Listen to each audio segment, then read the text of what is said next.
I see it coming from the foyer. Well, you're not going to brush it all off by claiming the perp was short.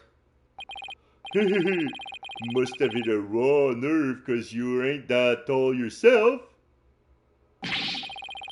Look who's talking, mister. I got to stand on the box just to testify.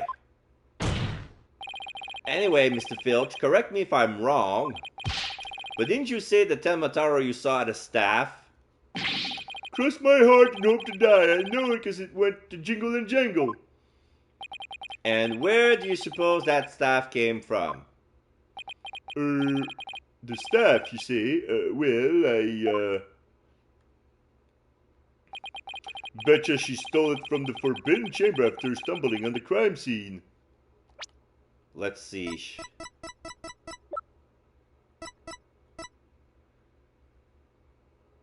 Yeah, she couldn't open it. So I'm gonna try to present the Forbidden Chamber key. But there's no way if I get it wrong because there's no music for Q. Objection! It would seem that Tenmataro was in fact not this innocent little girl. Huh? How you figure that? You claim the Tenmataro you saw at one of those staffs from the Forbidden Chamber, but it would have been impossible for Miss Tenma to get a hold of one. Care to elaborate, Mr. Justice? The mayor swallowed his key shortly after the murder. He wanted to keep the killer out of the Forbidden Chamber. What's this? This key was deep in the mayor's stomach when Miss Tenma discovered the crime scene. So you see, it would have been impossible for her to get into the Forbidden Chamber. In short, the Tenmataro seen holding that staff could not have been Jixie Tenma. Thank you, the music came back. Ah. What? Rubble, rubble, rubble, rubble, rubble, rubble. Oh, but when then who does the defense believe was impersonating Tenmataro? Our Tenmataro impersonator is none other than the mayor's Tenma aide. No, Simon Blackwell has a quill in his mouth. Such accusation beg evidence. Aside from his ghastly appearance, can you prove he is the yokai we seek? Yes, in fact, I can. Very well. Let's see where the defense is going with this. Mr. Justice, please show us proof as to the true identity of the Tenmataro impersonator. Let's give him the hand cream. Take that! We found this hand cream in the Forbidden Chamber. And we know that whoever was Tenmataro took one of the staffs out of there. In short, I believe whoever this hand cream belongs to is the yokai impersonator we're looking for. But Mr. Justice, how do you propose to identify the hand cream's owner? I'm glad you asked, Your Honor. The defense requests a fingerprint analysis on this piece of evidence. It might tell us who it belongs to. Interesting. So you expect to find the yokai's print there? Very well, I hereby call a short recess while we wait for the fingerprints result. No need for that, you baldness. We have the prints of everyone at the manor that day. You call, Prosecutor Blackwell? Could anyone be more whipped? Fool Bright! Analyze this for prints. You have 3 minutes. Your wish is my command! Very well then, I guess we'll just wait right here.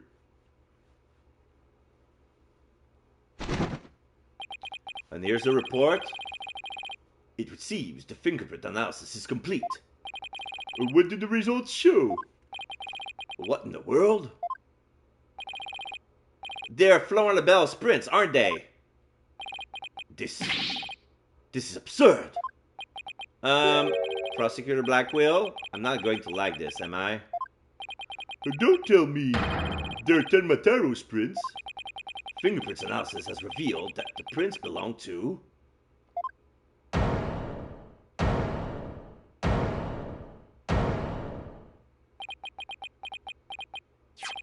Phineas Filch. Objection! Wait, what? What? Then Mr. LaBelle wasn't the one who entered the Forbidden Chamber? Objection! Why would tricksy little Tanuki? Explain yourself, now! Sure, them prints are mine. I mean, I did pilfer that hand cream from Mr. LaBelle after all. So you're the one who entered the Forbidden Chamber. So what if I did? You got a problem with it? Yikes! Now the hawk is harassing him. You fool of a Tanuki! Rubble, rubble, rubble, rubble, rubble. Order! Order! Mr. Justice, care to explain that this could mean?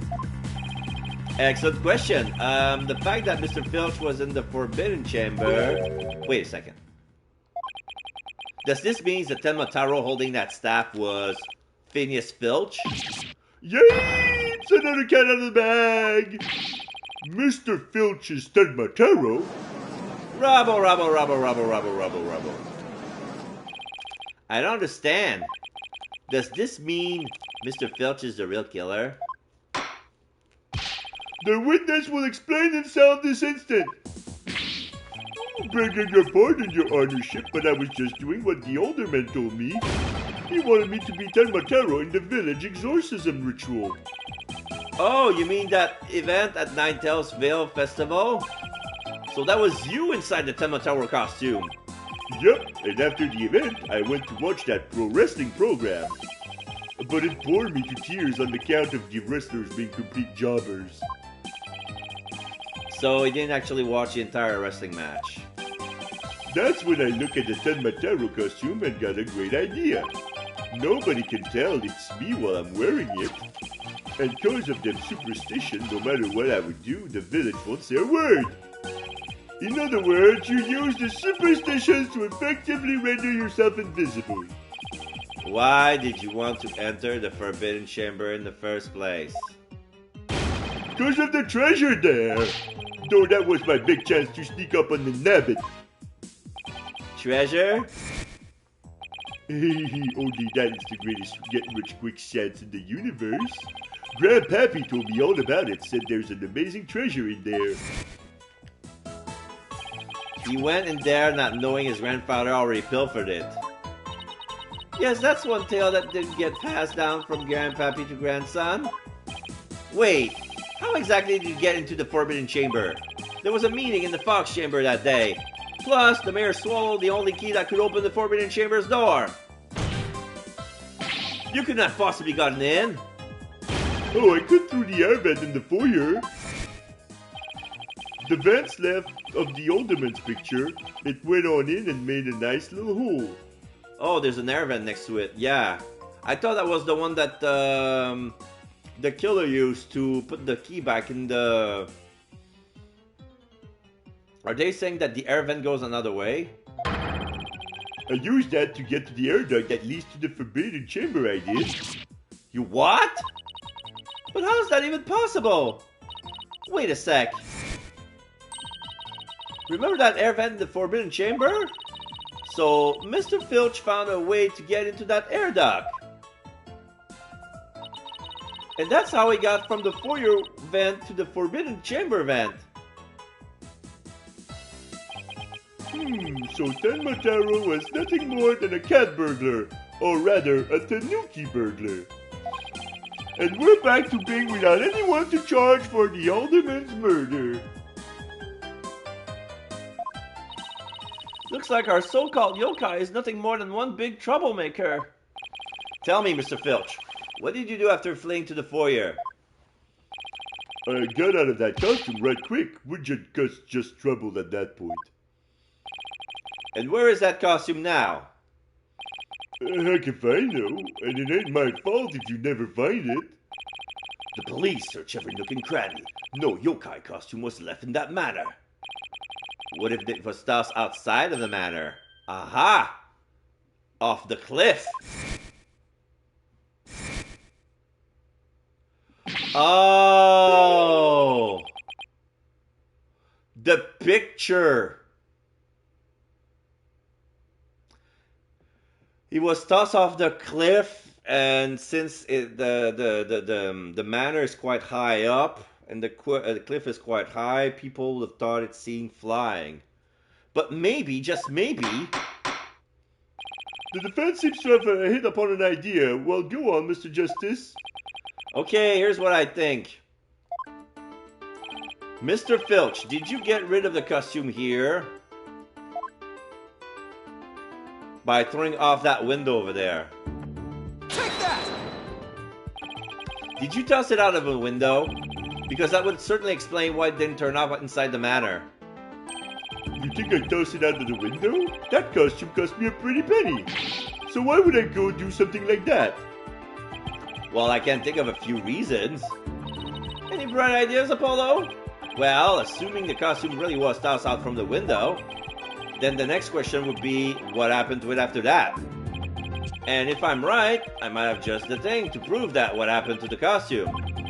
Phineas Filch, I have just the evidence for you. You do? This evidence proves you got rid of your Tenmataro costume through the window. The special edition paper. Take that! That's Tenmataro flying through the sky.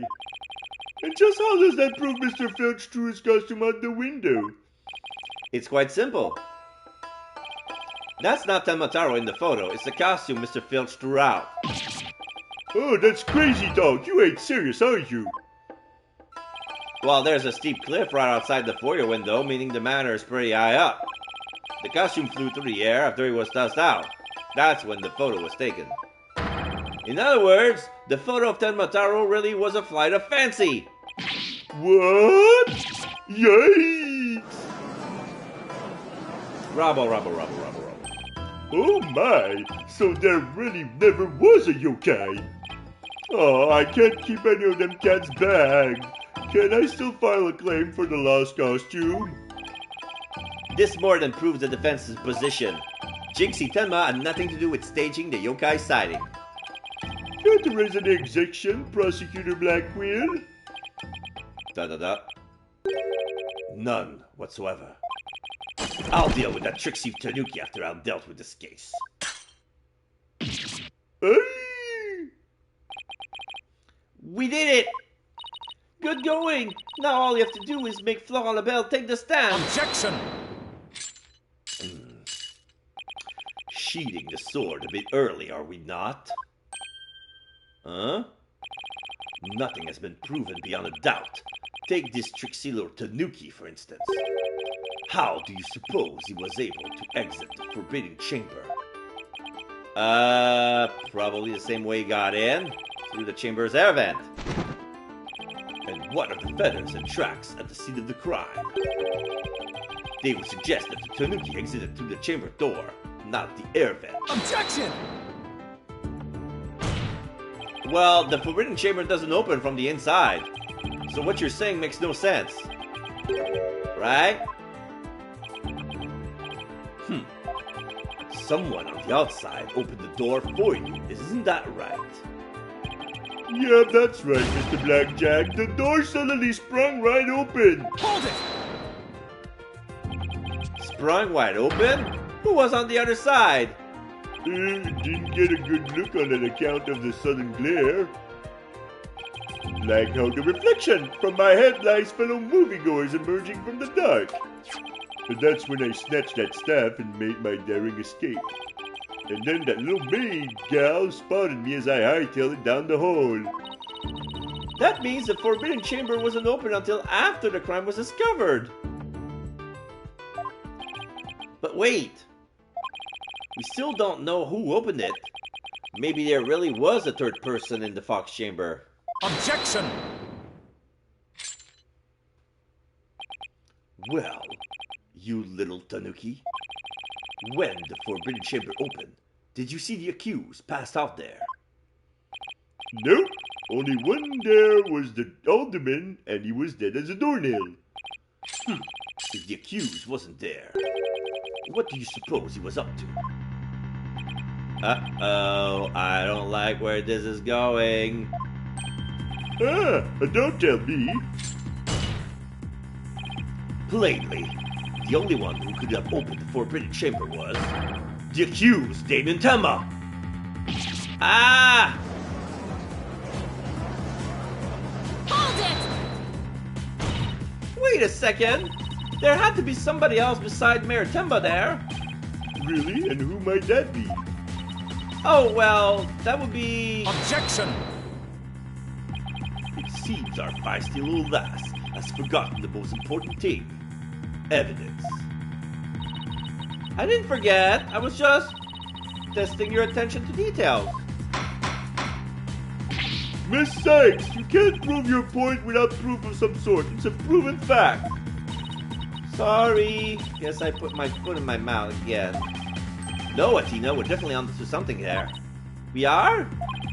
Think about it. If Filch was stuck inside the Forbidden Chamber, one of the alibis we heard would no longer hold any water. The defense would like to call a new witness to the stand. Someone who knew Mr. Filch was stuck in the Forbidden Chamber. And by virtue of knowing this, has an alibi that no longer adds up. Not that insufferable. Very well, the court will hear what Mr. Justice has to say. Whose alibi no longer adds up? We have Trucy Wright, Jinxie Temma, Amazing Ninetales, Damien Temma, Rex QB, Athena Sykes, Phineas Filch, Bobby Fulbright, Florent LaBelle. He said he was supposedly in the foyer with Filch at the time of the murder. Yeah, Filch wasn't there. Take that! Why, that's the defendant's aide, Flora LaBelle. Didn't he claim to be in the foyer at the time of the crime? True, but in this alibi, he also claimed Mr. Filch was in the foyer too. However, as we all know now, Mr. Filch was not there with Mr. LaBelle at that time. In short, Mr. LaBelle's alibi has disappeared. Florent LaBelle's alibi was one big lie. Isn't that right, Mr. Filch? I reckon there ain't no keeping that cat in the bag here neither. It was all Mr. LaBelle's idea. He told me he'd button his lips about me breaking into the Forbidden Chamber, and in return he said he would vouch for each other's alibi. Shame on you, Mr. Filch! Perjury is a serious crime, you know. Oh, shucks. Mercy, your honorship, mercy! Ow! I also assert that the person who opened the Forbidden Chamber for Mr. Filch was none other than Florent LaBelle. After all, his alibi has just been proven to be a complete fabrication. I see. We will take a 20-minute recess, after which time we will see that Mr. LaBelle has to say for himself. Yes! We're finally going to drag that slippery snake onto the stand. Blackwell ... In the meantime, the prosecution will question Mr. LaBelle about these new allegations.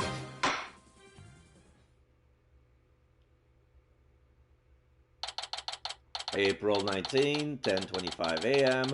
District Court, Defendant's Lobby number 3. We did it, Apollo! We finally dragged Mr. LaBelle into court!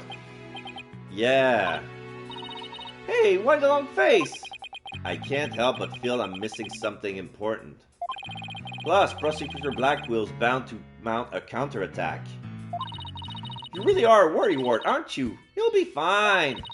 That mystery figure who opened the Forbidden Chamber for Mr. Filch had to have been Florent LaBelle.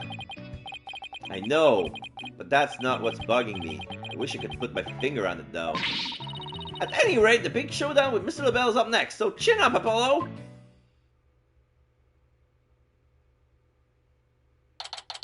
April 19, 11 a.m., District Courtroom. District Court, Courtroom number 4. Oh, LaBelle has green air for this one. Court is back in session. Our next witness is... taking some notes. Yes, I'm acting on behalf of the mayor in this very important manner. It seems the witness is predisposed at the moment. Ha ha ha ha ha! Surely you jest. I will hold you to your promise. Remember that.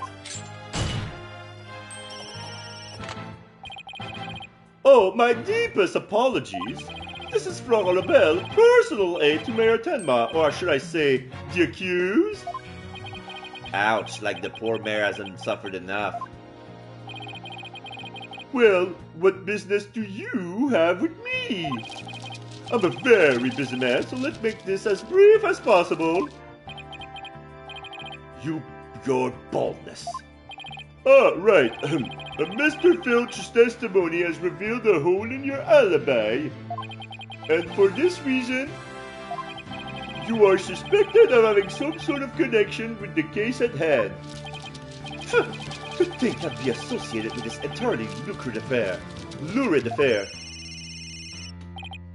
Well, I'm not. So may I go now? I have very important matters to attend to. Objection! I don't think so, Mr. LaBelle. Do you realize what a serious crime you've committed? Witness, you're being accused of perjury. This is your chance to clear the air.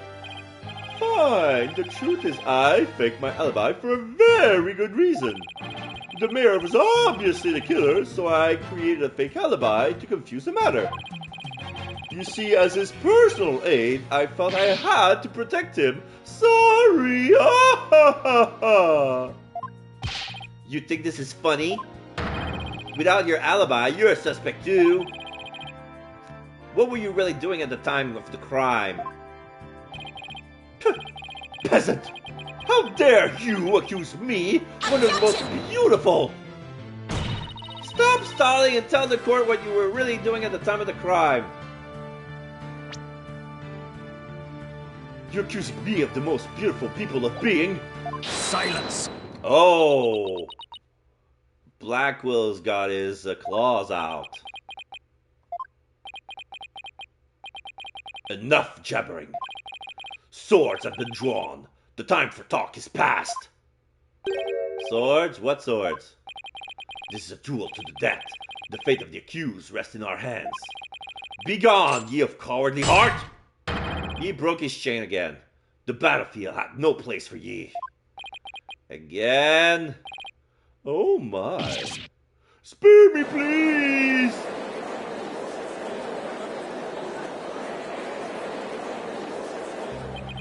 So much for sturdier shackles. Ah! Those chains hindered my vow that heads would roll this day. This gives keeping your head out in court a whole new meaning. Will the witness please deliver the accused death knell? You know what I speak. Ah ha ha ha! Most certainly! His goose is already cooked. Time to stick a fork in him. Whatever he has to say can be good. As I told Prosecutor Blackwell during the recess, I rushed right over to the Fox chamber when I heard little Jinxie scream. What? Then, drumroll please, I saw Mayor Tenma opening the forbidden chamber doors. But... There you have it. The mystery man who opened the chamber door as witnessed by one Phineas Filch. It was the accused. There was never any third party. LaBelle? Oh, and that's not all. I heard something quite startling there at the scene of the crime. Startling sounds bad. The mayor, who was barely conscious, muttered this. Forgive me, Jinxie, I killed the alderman. That's right, the mayor actually confessed to the murder right there and then. Simon Blackwell is smiling, Athena and Apollo are sweating.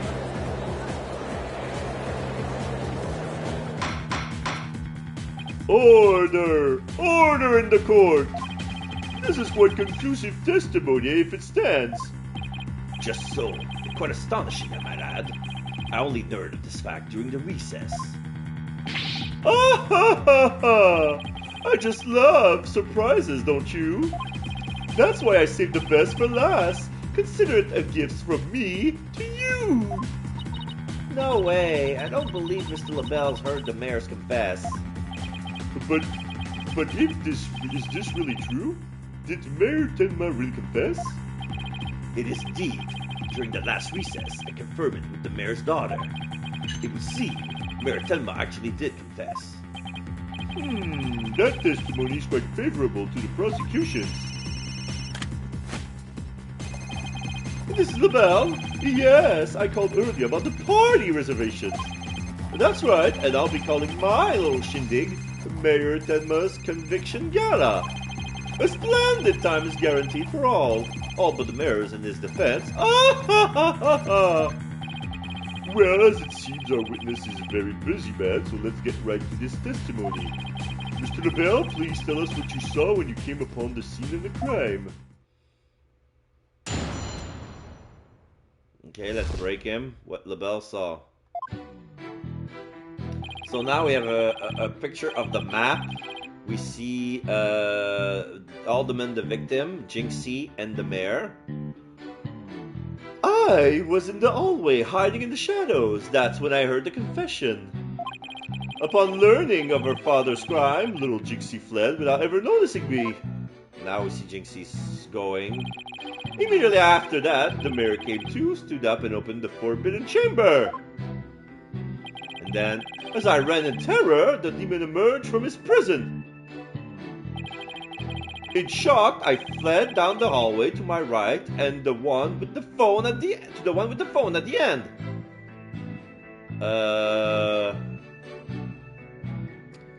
Jinxie went for the phone.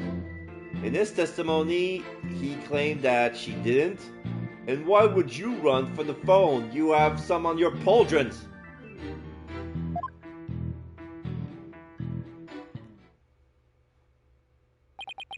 I must say, this is a shocking revelation. Quite unexpected.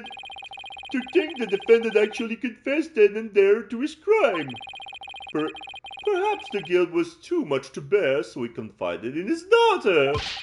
You do realize you should not have withheld such crucial testimony from the court. Ah ha ha ha! Once again, sorry. It's just I fear being accused if I mention coming upon that most unpleasant scene. Why did the mayor's confession have to be brought up by this guy?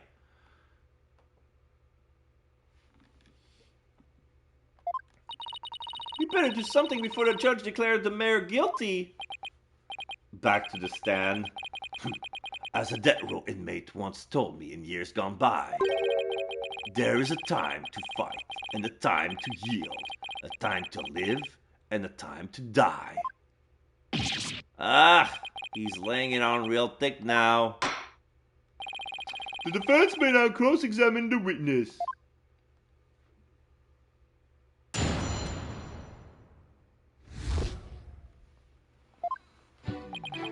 I was in the hallway, hiding in the shadows. That's when I heard the confession. Hold it! You claim that the mayor confessed to his daughter. Are you sure about that? Peasant! You would dare ask such a question if you truly understood. True beauty is never wrong. It's not. No, beauty is carved deep in the DNA. That means I'm programmed to always be right, even when I'm wrong. I'm not following. These exquisite tears like flowers abloom, these eyes that shines like pearls, this hair is like the finest silk, nothing can corrupt the truth they hold. Right. The witness will hurry up and explain this truth of his. Specifically, what did Jinxie Tenma do upon hearing the confession? Upon learning of her father's crime, little Jinxie fled without ever noticing me. Hold it! How did Miss Tenma appear to you? The poor little thing seems positively heartbroken, all teary eyes and whatnot. I couldn't help but shed a few tears myself after seeing her like that. You actually sympathize with Jinxie? Seems like an overly human emotion for him. Yeah, because he's the only real monster we've seen so far, in looks and in character. The next thing I did was check my face in the mirror. Check your face? Why? Behold the beauty that is my sadness, what else? Apollo, I'm starting to lose all faith in humanity. I know the feeling, but hang in there. At least keep faith in our client. Let's keep this moving, shall we? What happened next? Immediately after that, the mayor came to, stood up, and opened the forbidden chamber. Hold it! He opened the forbidden chamber? But why would he do that? Who knows? Maybe he wanted to free the demon, Tenmataro. Objection!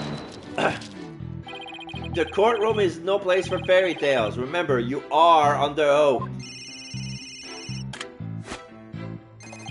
Hello? LaBelle speaking. Yes, I will certainly explore the matter. Toodles.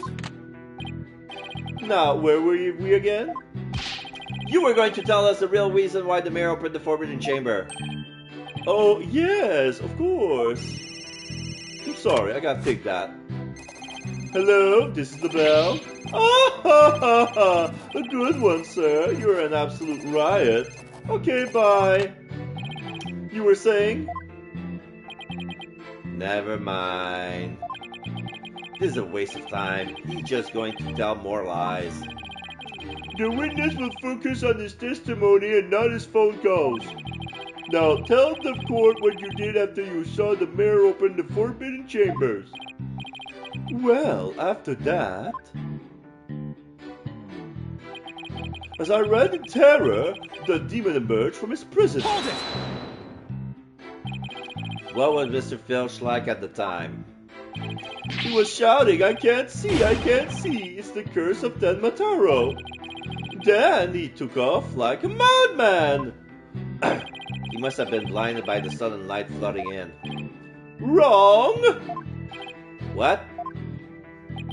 He set eyes upon me, and that was thus blinded by my radiant beauty. Latina. So, it was the curse of Florent LaBelle rather than Tenmataro. Yes, I'm afraid such beauty can be a curse. It's almost criminal. The only thing criminal here is your ceaseless jabbering. Now get on with your testimony. Oh, forgive me, your darkness. Let's see. Oh, yes. I fled for dear life from Tenmataro and... in shock, I fled down the hallway to my right to the one with the phone at the end. Hold it! So, after you fled into the hallway with the phone at the end, Tenmataro ran off towards the foyer? Precisely! Notice any inconsistencies, Apollo? Well, Jinxie also saw Tenmataro, right? She did. She said they passed each other in the hall after she made that call to the police. Well, if LaBelle had fled down the hall when that phone is, Jinxie would have seen him when she was returning from making her call. Oh, right. And if she saw him, she would have definitely asked him for help. Right, it just doesn't make any sense. Time to review the evidence. If we don't find some way to poke a hole in their testimony, Mayor Tenma is as good as guilty. This is bad. Very bad. We need to find an inconsistency, a mistake, some kind of conflict. It's all over if we can find a flaw in the prosecution case.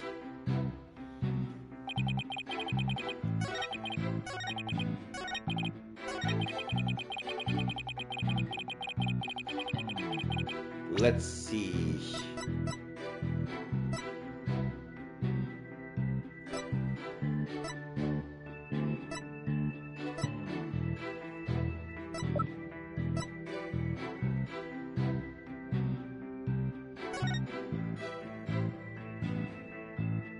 Yeah, after leaving the scene and calling the police. She couldn't call for help because there was no one else in the hall. Objection! Florent LaBelle, you're lying about having witnessed these events from the hallway. Ah, ha, ha, ha! What on earth do you mean? Yes, care to fill the rest of us in, Mr. Justice? If Mr. LaBelle had already fled down into the hall with the phone in it, he would have crossed paths with Miss Tenma. What's this? After she discovered the crime scene, she immediately went to call the police. Then, after making her call, she went back to the main hallway, whereupon she encountered the demon, yokai, or whatever we want to call it. As for me, I call it Phineas Filch in the Tenma Taro costume. The encounter happened right here where they always meet. As for Mr. LaBelle, if he had fled here, feigning escape from the yokai imposter... Well, yes, the two would have crossed paths. Yeah, we have to walk towards the beast. Except Mr. Tenma told us that there was no one else in the hall. In short, Miss Tenma did not see you in the hall because you were never really there. Oh! My eyes! My beautiful eyes! I just squirted on myself! Ah, not such a fabulous scent now, is it? But Mr. Justice, the witness also stated that he heard the mayor confess. If he was lying about hearing the confession from the hall, then where was he when he heard it? Inside the Fox Chamber, where else? But isn't that within the very crime scene?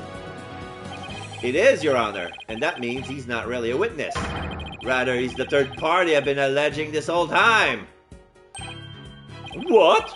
You think I'm the killer? How dare you! Silence! Foolish fop. A true man knows when he is beaten. A shield of lies comes to naught before a foe with sword of truth bared. Prosecutor Blackwell, what are you? I thought we were on the same side. You are mistaken. There are no sides here, save for my cold, steely edge of judgment. You are alone upon this battlefield, with naught but your lies and sickly sweet perfume. He's sweating and he's pouring perfume on top of it. Whoa, what just happened? Blackwell's really tearing into him. You heard the mayor's confession from the inside, did you not? You deviant dandy? For the sole location from which you could have seen and heard the mayor and the Tanuki, without either of them noticing you were right there in the Fox Chamber. Oh my. So that's how it's going to be. Fine, I'll come clean then. Seriously? You admit to being there in the Fox Chamber? I do. I did enter the room after the murder. But I was afraid of being falsely accused, so I lied about it. I feel terrible about lying like that, but it's a verbal cologne I use to protect myself. You'd better explain yourself, Mr. LaBelle. Yes, of course. I was just about to get to that. The witness is skating on thin ice. I'll remind you that perjury is a very serious crime. Now, let's hear your testimony again, this time without your perfume of lies. For some reason, they seem to be pushing the perjury agenda a lot, whereas it's been there ever since the beginning of the Persona game. Not the Persona game, the Phoenix Wright game, sorry. In the Fox Chamber. I did enter the Fox Chamber after the murder, but I didn't enter until after Jinxie had heard the confession and left. I heard the mayor groan and hid behind the folding screen there. What I saw there up close, it was absolutely horrifying. So you see, I was there, but merely watching from behind the screen. From behind the screen? Why, yes, I believe you wouldn't be spotted if you were there. Just so, you could see everything without being spotted by the victim or that Tanuki Filch. Suffice to say, he was a mere witness to the events rather than an actual third party. This guy's as slippery as an eel. Apollo, you think he's telling the truth? Well, he was in the Fox Chamber, so at least that much must be true. The defense may cross-examine our slightly voyeuristic witness.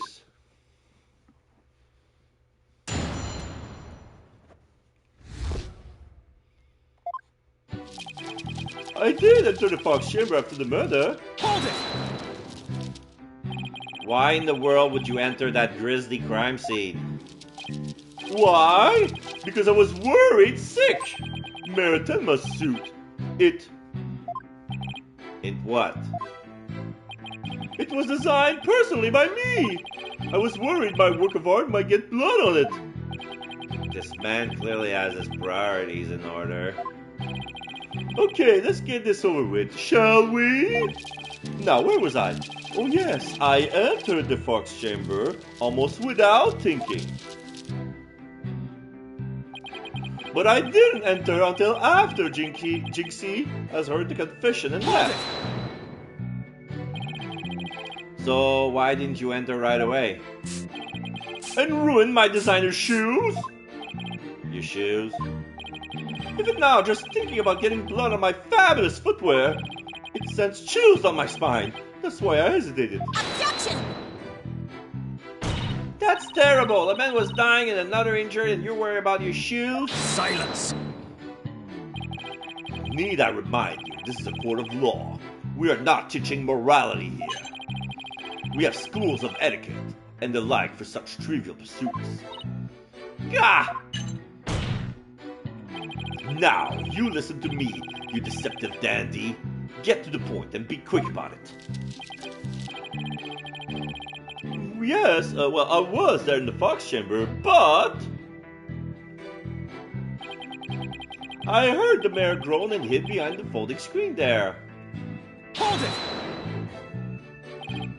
Wait a second. Why did you hide yourself? Oh my, so you do understand. I do? By hiding, I was concealing my fabulous beauty, which, for the sake of the universe, is something I should never ever do. That's what you were thinking, right? I'm sensing a black hole of egocentricity forming around the witness stand. We can deliberate his mental process another time. Get on with the testimony, now! Well, regarding the murder scene, what I saw there up close, it was absolutely horrifying. Hold it! Could you describe the crime scene in a bit more detail? And what exactly would you like details about? Well, what I would like to ask you about is feathers and tracks, forbidden chamber, and murder weapon. Okay, let's try for the feathers and tracks first. What do you remember about the yokai feathers and tracks? They resulted when Tenma Taro exited the Forbidden Chamber.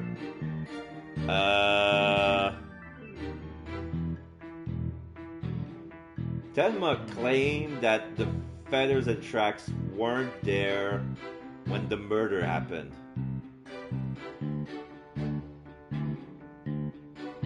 So it was after she left. So it could not have been when Tenma Taro exited the Forbidden Chamber. He came out in quite a rush, scattering feathers this way and that. Did you immediately know it was Mr. Filch? I did, and that's why I suggested we cook up our alibis together. And how did those practice sessions go?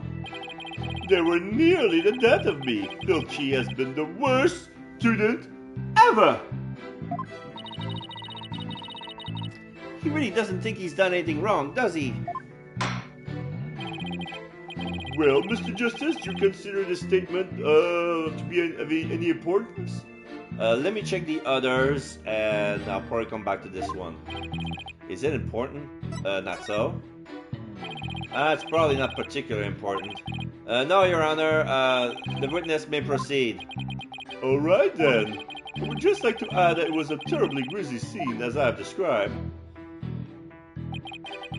Okay, let's go back and press again. Hold it!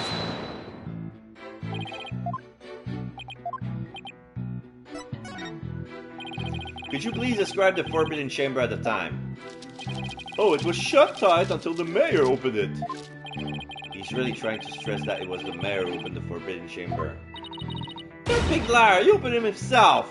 Whoa, it looks could kill the bell would be toast. Well, Mr. Justice, do you consider this statement to be any importance?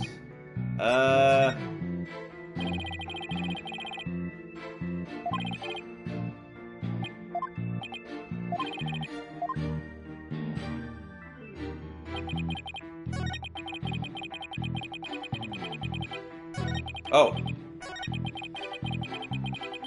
Hold it!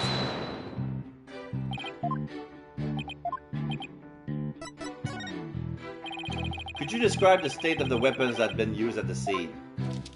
Oh, the spear has been thrust all the way through Alderman Cuby.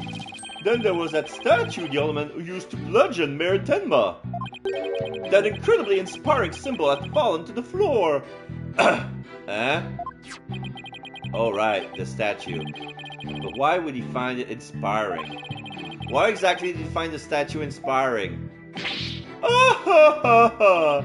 Well, when I saw that statue, I felt as if the merger has been realized. It was like a celebration of union between town and village, an inspiring symbol of goodwill.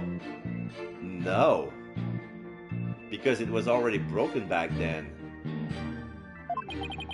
A broken statue next to a bloody corpse. Real inspiring. No, let's bring it in. Well, Mr. Justice, do you consider the statement to be of any importance? Yes. Yeah, I believe that to be extremely important and have it added to the testimony. The statue had fallen to the floor and was a token of goodwill celebrating the municipal merger. Jinxie is the only one who knows what the original looked like. Objection! Your lies have finally betrayed you, Mr. LaBelle. What possibly could you mean? You said this statue was like a celebration of union between town and village. Isn't that correct? It is indeed, but what of it? The two yokai are joining hands in goodwill, as if they were celebrating the municipal merger. ... LaBelle ... Something the matter? So, how did you really know that this statue was meant to be a symbol of goodwill again? What? Black Quill ... Justice Dono, explain yourself and make it quick. Not. This statue was meant to symbolize goodwill in its original form, but that was a secret. A secret?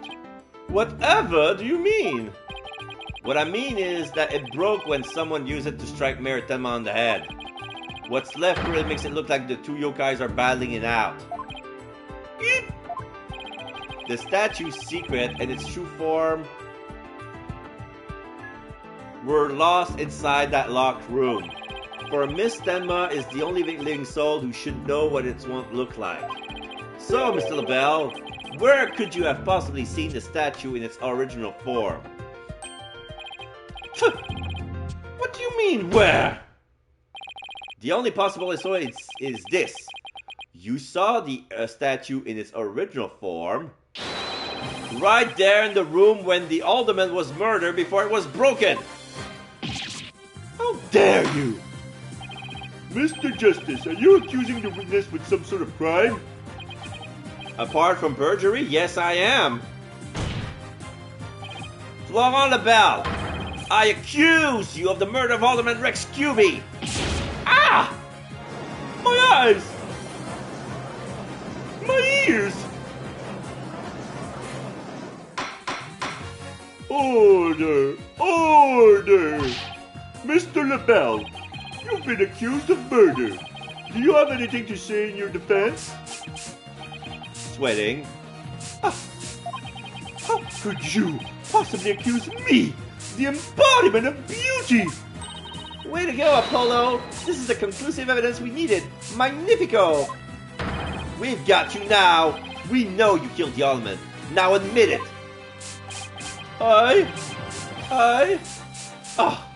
Silence!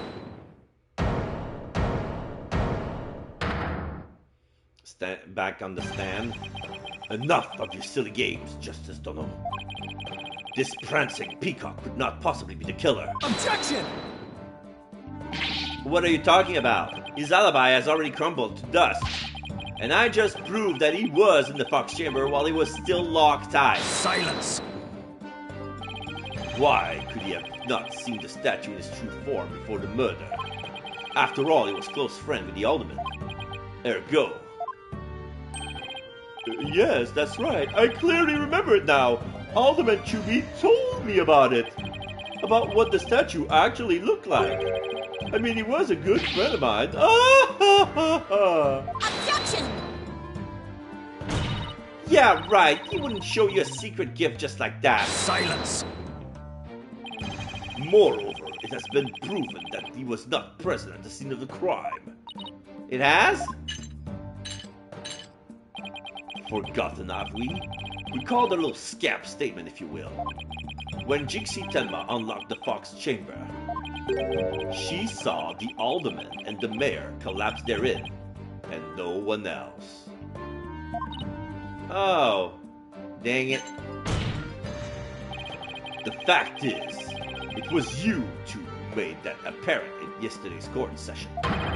Thus, Florent Lebel could not possibly have been in that locked room. Arrgh!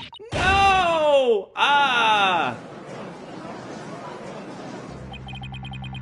I just don't get it. How could Jinxie not have seen Lebel? ... The proof is incontrovertible. No room for debate exists. Am I not right? Your baldness. It does seem fully conclusive. The fact points to the defendant and victim being the only people in that locked room. Moreover, the defendant has already confessed. Objection! Silence! You cannot defend the indefensible. Your role in this charade is over, Justice Dono. But your baldness. This trial would last an eternity if we were to keep crossing blades with these simpletons. It is high time we brought down the hammer of justice. A point well made. I believe it's time to declare a verdict. This court finds the defendant, Damien Tenma. Hold it! Damien. Caw! It would seem that my time is at hand. Mayor Tenma. Counselor, there is a matter to which I must testify. I recall it not only for your good graces. Counselor? All right, must be me. Has he finally remembered what happened before that blow to his head? Bailiff, don't just stand there. Seize him. Well, it's no good. I can't restrain him. Know me in despair. For I am Tenma Taro, Demon Lord of the Yokai.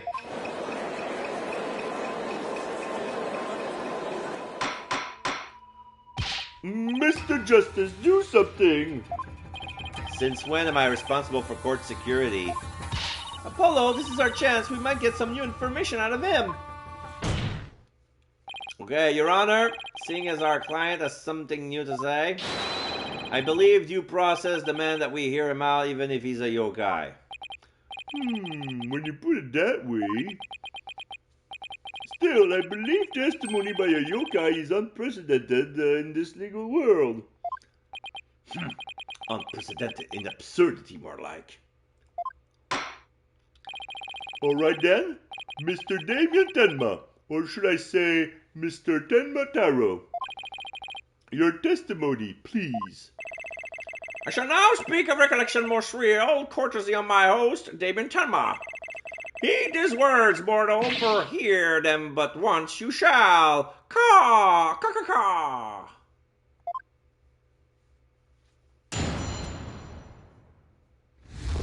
Okay, the ruler of demonkind. Barely conscious was Damien there amid the darkness. Suddenly two yokai did appear. On one side, I, Tenma Taro, ruler of demonkind. And on the other, my mortal enemy, the nine-tailed fox. Okay, we're gonna have to use psychology on this to picture who was what. ... Athena ... Judge ...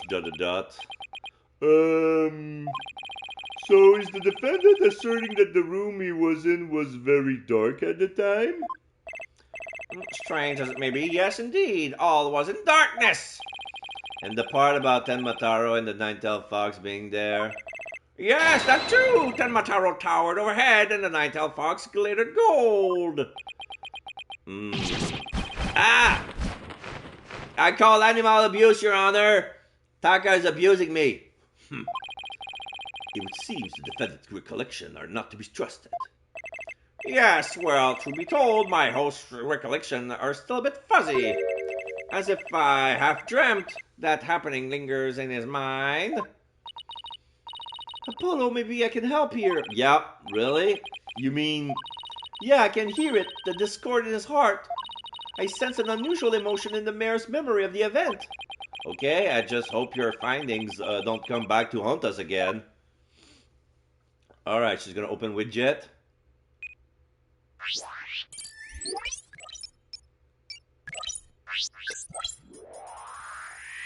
Noise, 100%. So, sadness. Barely conscious was Damien there amidst the darkness. That makes sense.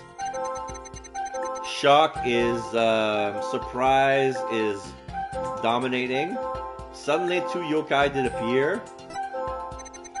On one side, I, Tenmataro, ruler of demonkind, still shocked and sad. And on the other, my mortal enemy, the nine-tailed fox. But there's happiness here. This doesn't make sense. Got it! When the nine-tailed fox appear, you not only experience shock and sadness, but also something like joy as well. Joy? Perhaps it was joy at the light coming to my eyes at long last. A long and terrible creaking that pierced the silence. And then there was light. Aha! On reflection, it was a door that did produce that infernal racket. A creaking door? Oh, you must be talking about the Forbidden Chamber door. It does make a lot of noise. So, this means the Forbidden Chamber really was open. But what about the sudden light he described? I think I know. He mentioned darkness and Tenmataro towering overhead. Maybe the mayor wasn't really in the Fox Chamber at the time of the crime. Mr. Mayor, did the darkness that you were in happen to be here? He was in the Forbidden Chamber. Take that! The Forbidden Chamber? Was it not the Fox Chamber when the murder did occur? Yes, but it all makes sense if you were in the Forbidden Chamber. That terrible creaking sound was probably the Forbidden Chamber's door opening. And the towering Tenmataro you saw? Most likely the Forbidden Chamber statue. Why, yes. Oh, that would explain it. The darkness and the staff in the demon's grasp.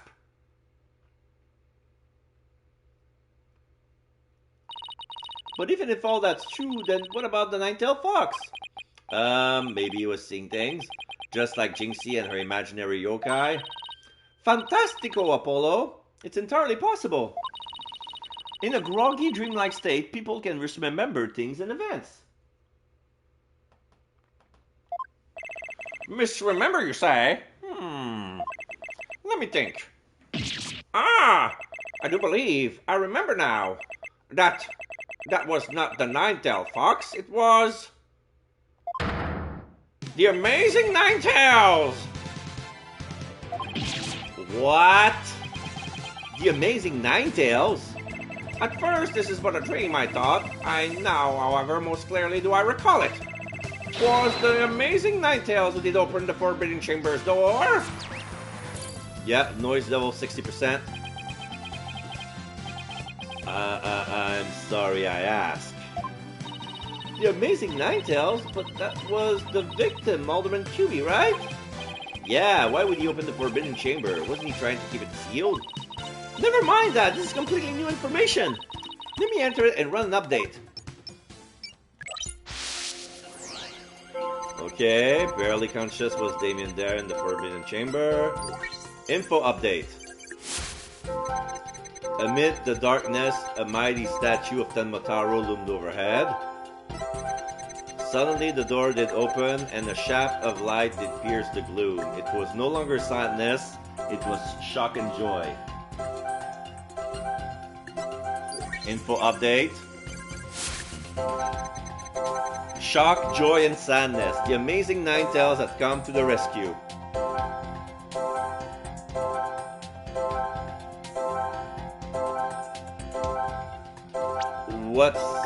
Why will be sad all of a sudden? Got it!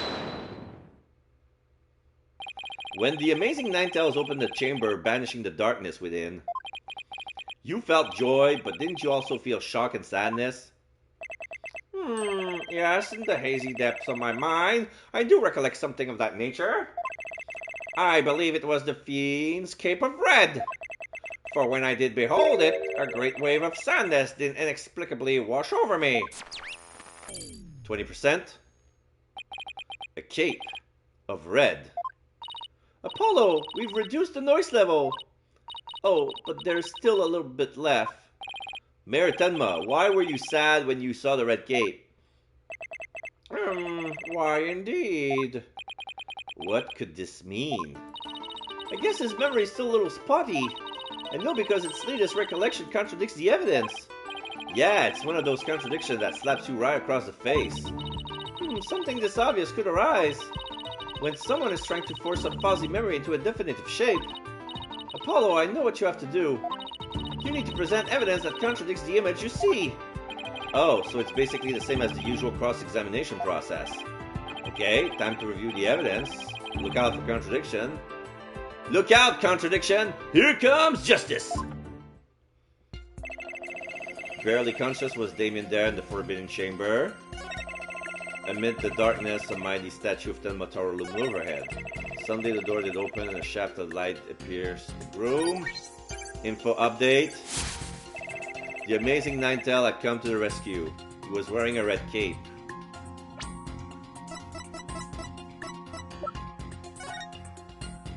He's not wearing a red cape, he's wearing a Ninetale cape.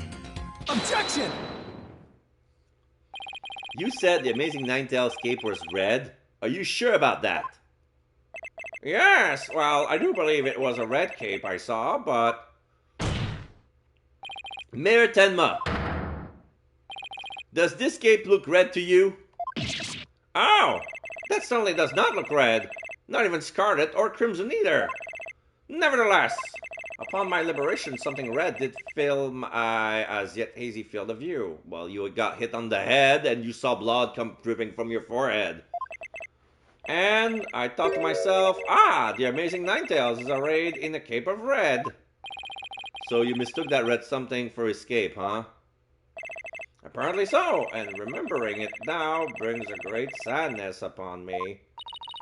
So the red something probably was the cape after all. Maybe that great sadness he mentioned was interfering with his memory? Well, he wouldn't have seen the fox chamber behind the amazing Ninetales. What red object could he have seen there that would have been that shocking? The alderman's dead body? I know, could have been... Mr. Mayor, was the red thing you saw this? The crime photo? Yeah, let's go with the crime photo. Take that! Something red that could produce a deep sadness. Could it be, Mr. Tenma, that you saw was the alderman's blood? Blood? Why, yes! It was blood! Arr! Oh! Ah! It's all coming back to me now. It wasn't a red cape that I saw. It was lying behind the amazing Ninetales, the alderman's bloody body. Eek! Info update. Okay, yeah, we saw the alderman's body on the table, and the big pool of blood, and the way it's presented behind the back of the amazing Ninetale kind of looked like a cape. Noise level 0%. Alright, that part is done. Bye-bye. His noise level is down to 0. I think he's remembered everything now. Does this mean the Amazing Ninetales killed Alderman QB? But the Alderman was the Amazing Ninetales, so how exactly would that work? Hey, I asked you first. Well, Mr. Justice, you sure know how to make a complicated matter even more complicated. True, but at the time of the crime, our client was in the Forbidden Chamber. Moreover... Silence! Boy, don't you think this is strange? The little scamp has already confirmed her father to be in the Fox Chamber. But she said naught about seeing the Amazing Ninetales there. Ah, you just had to bring that up, didn't you? Jinxie didn't see LaBelle there either. It's so weird. Who really was in that room then? Would the defense care to share the theories with the court? Can you explain the inconsistency between the defendant's testimony and his daughter's? Yes, I can, or no, I cannot. I'm gonna save. I'm gonna think about it. Can I prove it?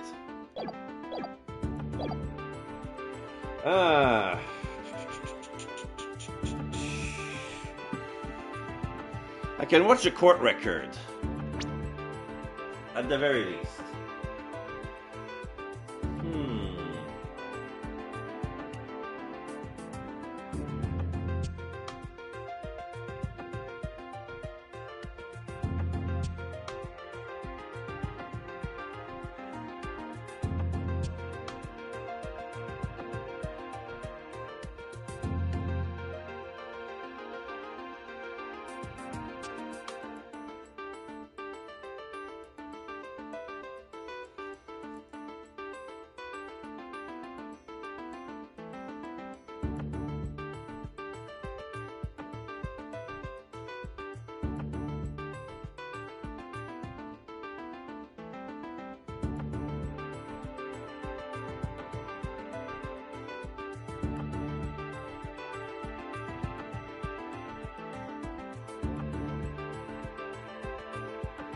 There's a lot of Telltale games on sale. Like, I know I'm trying to clear my mind by reading my email. This is weird.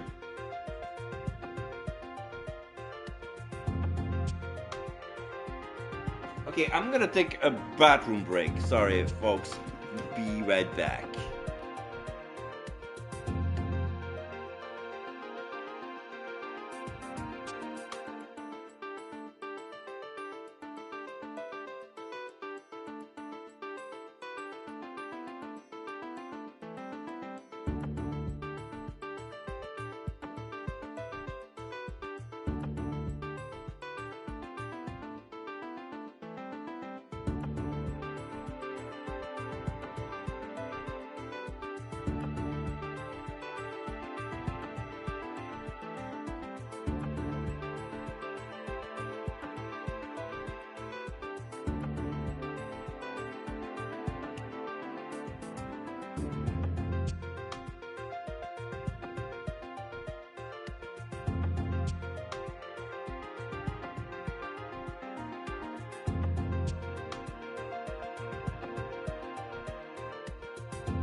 Okay, I'm back. Alright. Can I prove the inconsistency between the defendant testimony and the daughter testimony? Okay, so I need to check. The daughter testimony is that she saw the body of the alderman and the body of Damien Tenma on the floor. There were no nine tails.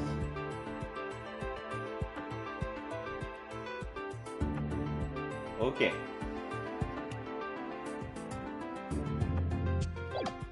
His testimony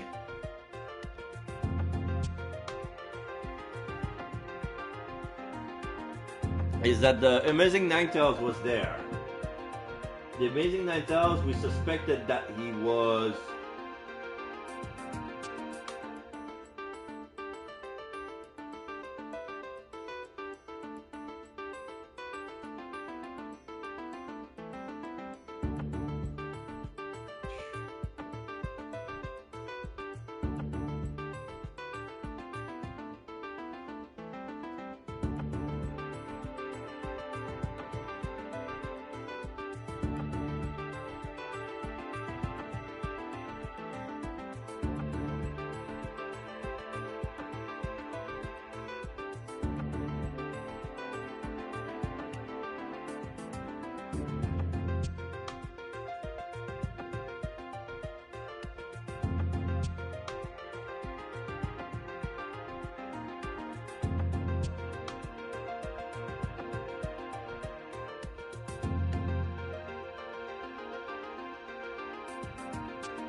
Alright, sorry. I was invited to an event on April 6th. It's a Sugar Shack event.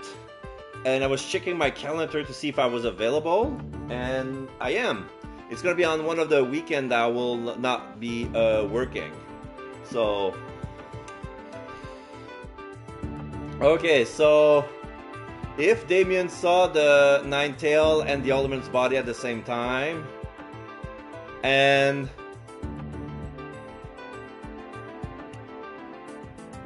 Can we prove that somebody else was the Ninetail Fox? Let's check the court record. Like, who else can be the Ninetail Fox? So, if she didn't saw Florent Lebel, that was probably because Florent Lebel was the Ninetail Fox. So, the Ninetail Fox killed the Alderman. But how can I prove it?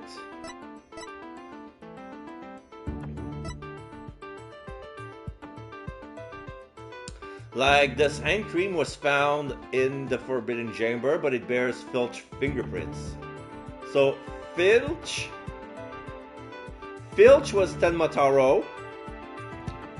Florent was the Ninetails. Filch was in for the treasure, but he didn't know that his grandpa retook it. The key...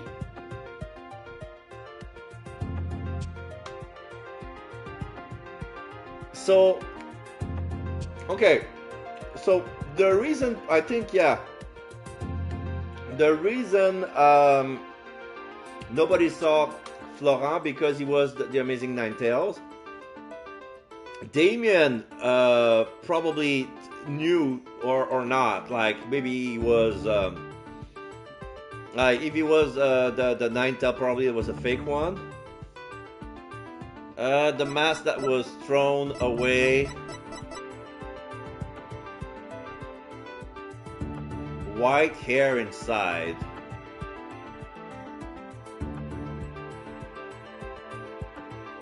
Probably back then, Florent's hair were white because of the hair color.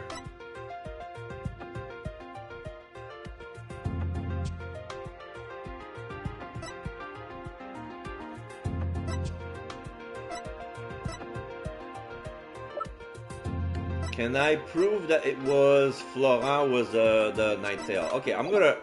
Since I save, I'm gonna go say yes I can. I have no idea how I'm gonna present it, but... Yes, of course, I can explain it, because if I don't, we're in serious trouble. Not with more of your bluff and fairy tales, I trust. Fair warning, Justice Dono. I shall have your head if you fail to explain this. Beep, what about a good old-fashioned penalty? Well, Mr. Justice, let's see if you have a head worth keeping on your shoulders. First of all, Mr. LaBelle was definitely in the Fox Chamber while it was locked. We also know that Mayor Tenma was inside the Forbidden Chamber based on his testimony.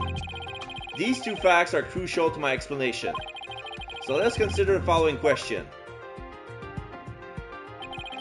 If the facts points to Florent LaBelle and the victim being there at the scene, why didn't Jinxie Tenma see the victim and her father, Mayor Tenma? A very good question indeed. And I suppose you have an answer for us?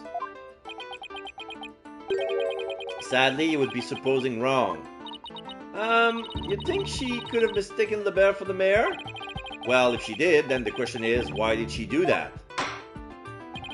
Well, how about that explanation, Mr. Justice? I believe the time for question is over. The defense assert that Florent LaBelle was at the scene of the crime. However, Jinxie Tenma testified that she saw her father collapse there. If she has, in fact, misremembered the event, what would have made her do so? Jinxie was confused, LaBelle was disguised as Tenma, or she got the room mixed up.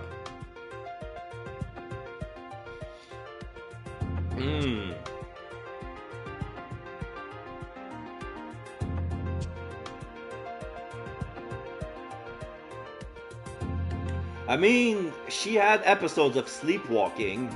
She could have been confused. But... having LaBelle was disguised as Tenma would probably be the easiest. But I don't think that was the case. Having the room mixed up?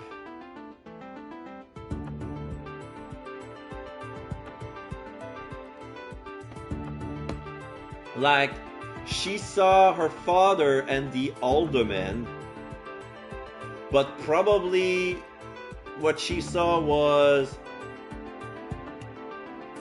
her father and the Nine Tails. But the Nine Tails that she saw was not the alderman. I don't think she got the room mixed up. Okay, I'm gonna try. I'm gonna have to try them all because I'm not so sure of my shot. I'm gonna try. LaBelle was disguised as Tenma. The figure Miss Tenma saw was not her father. It was Florent LaBelle, disguised as Damien Tenma. Silence! That is a complete impossibility. Their faces are utterly unlike. How could you explain that away with a mere disguise? Yes, they both do have incredibly distinctive faces. Maybe the disguise completely hid his face? I think Jinxie would have mentioned if she couldn't see her father's face. And if it was some sort of disguise, wouldn't she have removed it? Oh, right. Your sword is as dull as your mind, Justice Dono. Shall I know you what a truly sharp blade is capable of? I think I'll pass. Ah! Ah! I fell.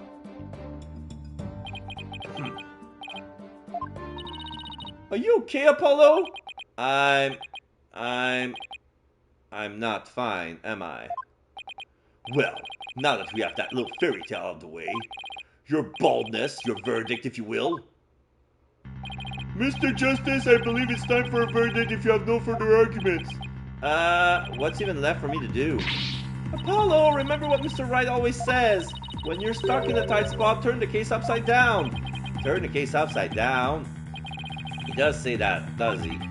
But I don't quite see how it applies here. Still, never hurts to give it a try, I guess. Let's see. Rather than Jinxie didn't remove the disguise, maybe she couldn't remove it. And rather that she didn't tell anyone about the disguise, maybe it was she couldn't talk about it.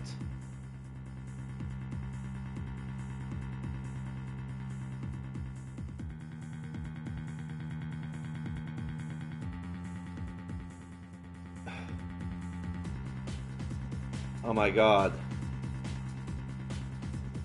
Okay. They're saying that Damien Thelma was Tenmataro and Florent was the Amazing Nighttail, or the other way around.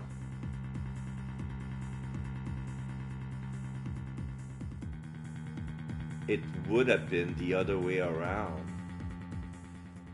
Damien was always associated with Tenmataro, but Florent was disguised as Tenmataro for them to be. Yeah, she saw Tenmataro fighting the Amazing Ninetales.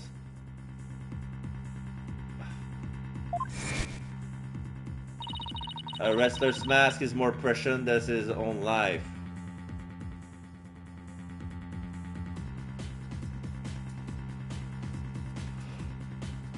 Ah!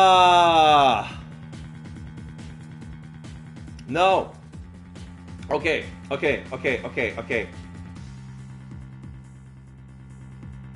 It was nice for me to save, but all three answers were wrong. The real answer was that Damien Taro was the nine-tailed fox all along. Because remember, like, what the testimony was from Tenmataro, not from the mayor. You got them all mixed up. She couldn't remove, a wrestler's mask is more precious than his own life. He would never unmask himself in front of others. But there are matches where wrestlers battle for the right to remove each other's mask. To have your mask torn off is the worst humiliation or wonder a wrestler could suffer. That's why their masks are more important to them than life itself.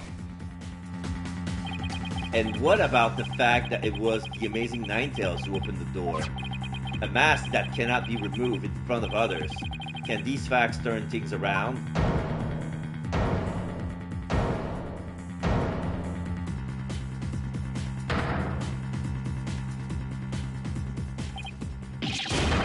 Okay, now he's reaching the same conclusion as me. We got it all backwards.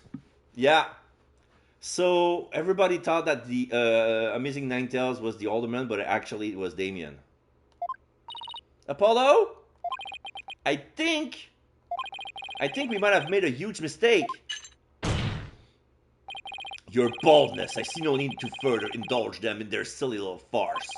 The defense has no proof. They never did and they never will. Then it seems I must announce my verdict. Objection! I do have proof.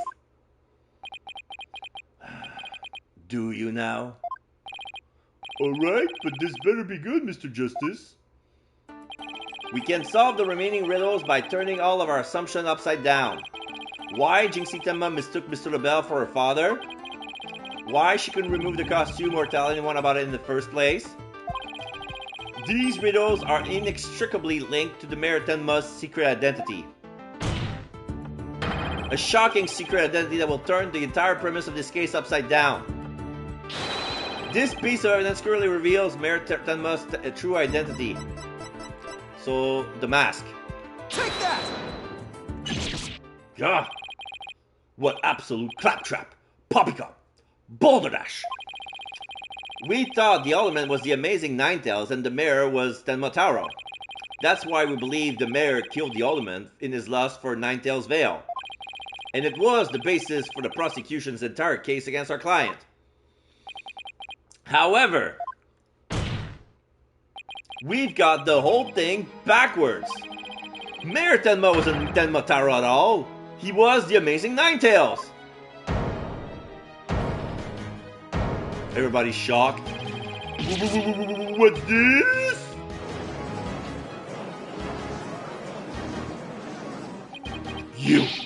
You'd best explain yourself, Justice Dono. And from where you derive such a far-fetched conclusion. Well, Jinxie, no doubt, knew the true identity of the Amazing Ninetales. But she couldn't tell anyone no matter what. That's why she didn't say it was the Amazing Ninetales she saw passed out. Even though, unbeknownst to her, it was really Florent LaBelle in disguise. Oh, okay. Florent LaBelle was dressed as Damien Taro but put the Ninetale mask on top of his head.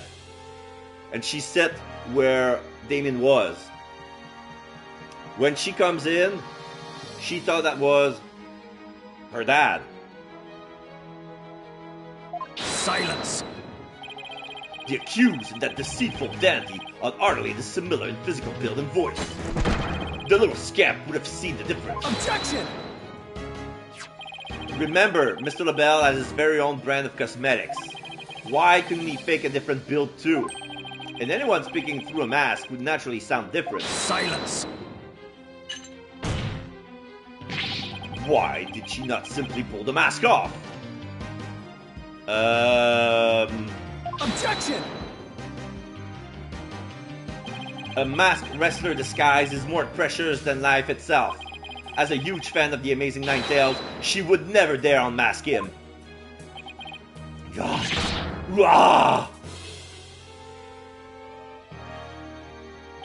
This case of mistaken identity also explained the riddle of the locked room. Then by all means, Mr. Justice, answer it for us already. First, Mr. LaBelle entered the room where the mayor and aldermen were talking. I suspect he brought with him coffee laced. Oh. Okay. First, Mr. LaBelle entered the room where the mayor and aldermen were talking. I suspect he brought with him coffee laced with some sort of sedative. Once the alderman was out cold,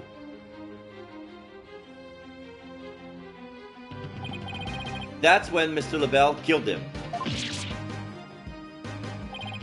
Then he took the mayor, who he also drugged, into the forbidden chamber. He opened the chamber and put it in. Then he returned to the fox chamber, slipped into some sort of the mayor's spare clothes, and completed the disguise by donning the Amazing Ninetale mask. With this entire charade in place, Mr. LaBelle let out a scream. Jinxie came in. The scream that led Jinxie Tenma to the scene. So then, the person who said I killed Alderman QB was Florent. Yes, that was Florent LaBelle in disguise. The mayor never actually confessed. Silence!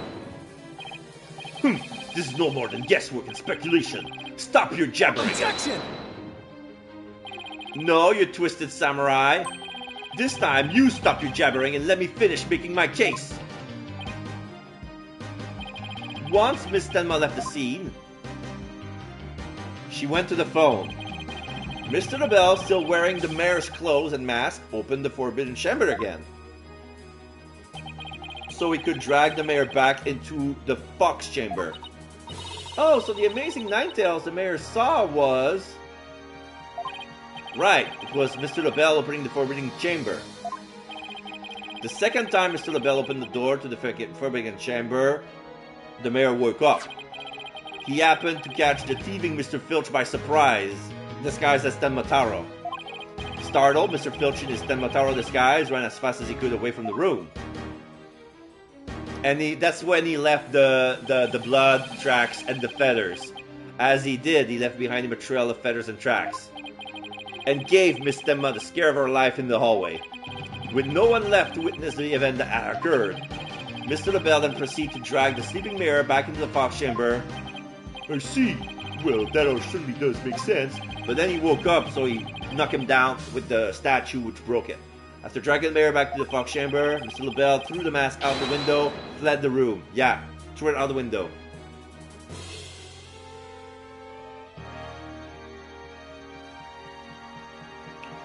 Oh, okay. He threw the mask out the window, it fell into the river. Florent LaBelle's hair are actually white. Okay, no, so this makes sense. Okay, that's where it makes sense.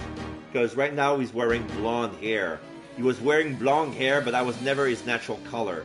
Besides, he's changing hair color every time, so his hair is actually white, which makes him old. Silence! For this absurd theory to work, it requires that the defendant be the Amazing Ninetales. However, he was the one pushing off the municipal merger. That such an individual could possibly be the Amazing Ninetales is preposterous. Objection! The mayor was blackmailed into pursuing the merger. Miss Stenma's life would have been in danger if he had openly voiced his opposition. That's why he created a secret identity as the Amazing Ninetales. Gah! This is madness! No one could possibly hatch such insane plot. No one except the killer is insane as this plot, and I would say Florent Lebel more than qualifies. Foolish mortals!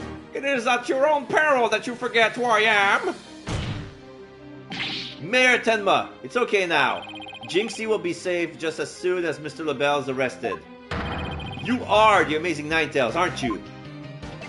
I...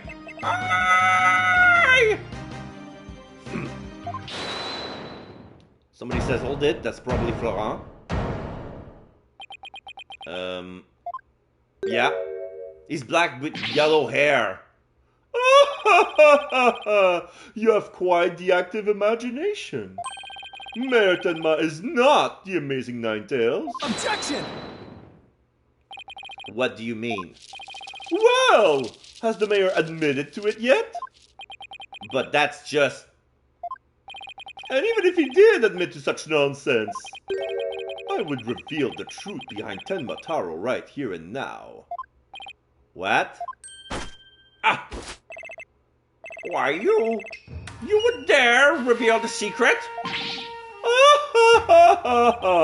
My good friend the alderman told me all about it. But it wouldn't be good to expose the truth, what with the superstition, now would it? The truth behind Tenma Taro? What's he talking about? Go ahead, say it. Say I am the Amazing Ninetales. I dare you!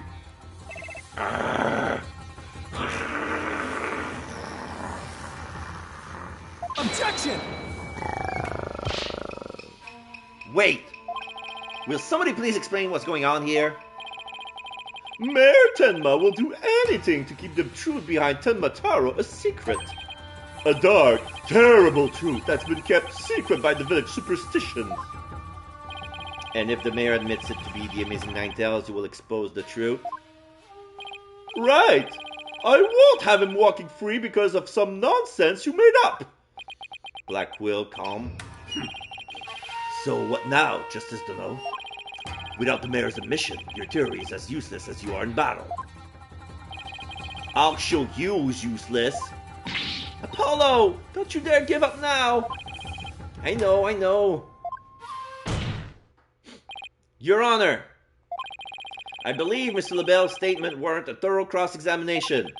After all, the true identity of the Amazing Ninetales is the cornerstone of this case.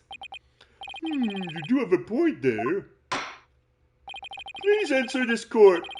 Mr. Lebel, is the defendant the Amazing Ninetales or not? Alright, witness testimony. The Amazing Ninetales' true identity.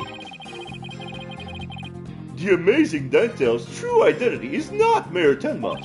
The mayor would never admit to such utter nonsense. But if he did admit to such nonsense, I would expose the truth behind Tenma Taro's right here and now. And that would bring ruin upon Ninetales Vale, just as the superstitions say. Talk about out of the pot and into the fire. At this rate, the mayor will be found guilty for sure. Honestly speaking, if Mayor Damien Tenma is not the Amazing Ninetales, I'm afraid I don't see how the defense has much of a case here. And let's just leave it at that, shall we? We all know Alderman QB was the Amazing Ninetales anyway. I mean, that's how Ninetales made a comeback. The Alderman was so popular. There's gotta be a hole in that testimony somewhere. But I don't even know where to start. Since we don't have any proof that the mayor is the Amazing Ninetales, then we'll just have to get him to admit himself. But if he admits it, Lebel's going to expose the secret behind Tenma Taro. Ah, we're so close! I knew it! The defense may cross-examine the witness.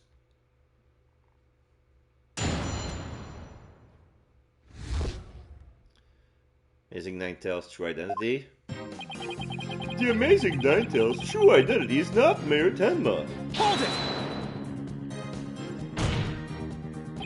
This whole case only makes sense if the mayor is the amazing Ninetales. I know you use his mask to create his illusion as a lockroom murder. Silence! Nothing more than idle speculation. You have no evidence now, have you? Objection! Mr. Rebel knows what his statue originally looked like. That means he has to be in the box chamber while it was still locked tight. Hold it! Sorry, but I heard about the statue from Alderman QB. If you don't believe me, just ask him. Oh, but what's that? The Alderman's dead? Looks like the joke's on you, my sweet little friend. Apollo, you mind if I bring his deck? Wait in line, I'm going first. Temper. Anyway, the mayor would never admit to such utter nonsense. Hold it! The only nonsense here in this court is you and your assertions. Tisk. Such anger is terrible for the skin, you know. Beauty is like a flower that blooms forth from a serene heart. Excuse me? I would expect a wilted peasant like you to understand. Perhaps this fragrance will help to blossom within your bloom. Push. Push. Ah! You like that, didn't you? Enough jabbering about blossoms and whatnot. Get on with your testimony before I slice you into a bouquet of cut flowers. Oh dear, please excuse me. As I was saying, the assertion of your wilted attorney here is utter nonsense. But if he did admit to such nonsense... Hold it! You'd be arrested, wouldn't you? Yes, it's true. I would be sacrificed upon the altar of justice, despite my innocence. But what a terrible loss would that be for the future of humankind's cosmetic needs? It is a tragedy that must be averted. Defend me if you understand this. Silence! The only terrible loss is the time wasted by your ceaseless yammering. If you would avert the tragedy awaiting you and that vexing visage of yours, then... Yes, I know. Get on with my testimony anyhow. Suffice to say, should the mayor admit to the defense's nonsense, I will make good on my threat and... I will expose the truth behind Tenmataro's right here and now. And just how did you learn of this so-called truth behind Tenmataro? Alderman QB told me all about it. The secret of the Forbidden Chamber and the truth behind Tenmataro. Why would he share secrets like that with you, Mr. Rebel? Because of the Alderman's wife. I was looking after her while she was hospitalized. He appreciated so much he shared the secrets with me. Wait, did he threaten the alderman in addition to the mayor? Don't tell me that's how he learned how to open the Forbidden Chamber. Needless to say, I'm not above revealing the truth behind Tenmataro. And that would bring ruin upon Ninetales Vale, just as the superstitions say. Hold it! Do not gaze upon Tenmataro. Do not tell others if you see him. Isn't that what the village superstitions say? Exactly! Telling others what Tenmataro looks like would reveal the truth. That's why the superstition were written down in the first place. And ruin coming to the village if you free him. Is that a warning not to expose the truth? Bingo! And the truth is, Tenmataro is a great, greed-inspiring fortune. That's what the whole battle over Ninetales Vale is all about. Tenmataro is a great fortune. Come to think of it. Yes, the golden nugget. Only that it's the greatest get-rich-quick chance in the universe. Grandpappy told me all about it, said there's an amazing treasure in there. Could Tenma-Taro actually be Forbidden Chamber treasure? Telling the villagers that Tenma-Taro is a terrifying yokai is what has scared them away from the Forbidden Chamber and the treasures within. That's how the treasure has been kept secret all this time. Well. It seems our ace attorney here has uncovered the truth that must not be revealed. Mayor Tenma looks like he wants to keep the truth hidden as much as I do. Tragedy is doomed to repeat itself as long as Tenma-Taro exists. That's why the secret must be protected. But as long as Tenma-Taro exists, huh? Mr. LaBelle, please add that statement to your testimony. Tragedy is doomed to repeat as long as Tenma-Taro exists. It doesn't anymore, it's been stolen. Objection! Mr. LaBelle, what if Tenma-Taro no longer existed? Revealing the truth would no longer be an issue, would it? If Tenma-Taro no longer existed? What on earth are you talking about? Oh, apparently you haven't heard. Tenma-Taro no longer exists. But I guess you didn't get to do a thorough search after the key was taken from you. Because when we searched the Forbidden Chamber, there wasn't any treasure there. Really? Well, maybe you weren't looking in the right place. Sorry, but I have proof that Tenma-Taro no longer exists. Take a look at this figure. What do we have here? It looks like some sort of creature. We found this in the Forbidden Chamber. It's an Azuki Kozo figure. The great thief Azuki Kozo used to leave them at the scene of his crime. Are you suggesting that Tenma-Taro has been stolen? Yep. Phineas Filch's grandfather, a master thief, was the culprit. And by that hideous, moronic caretaker's grandfather, no less? I know! My beautiful golden Tenma-Taro was... The greed inspired by Tenma-Taro can no longer bring ruin upon Ninetales Vale. Isn't that right, Mayor Tenma? The root of tragedy would indeed seem to be gone. In fact, I now recall the alderman revealing the secret to me on the day of our meeting. He must have been speaking of Tenma-Taro, for he said to me, the gold ingot was gone. The gold ingot? You mean the treasure that is Tenma-Taro's true form? Recall, if you will, the scroll in the Forbidden Chamber. Tenma-Taro is the yellowish object shown there. A giant gold ingot that my nomadic ancestor bestowed upon Ninetales Vale. In return for that gold, my ancestor did receive from Ninetales Vale land that would become Tenma Town. But drive the villagers mad with greed did the great fortune.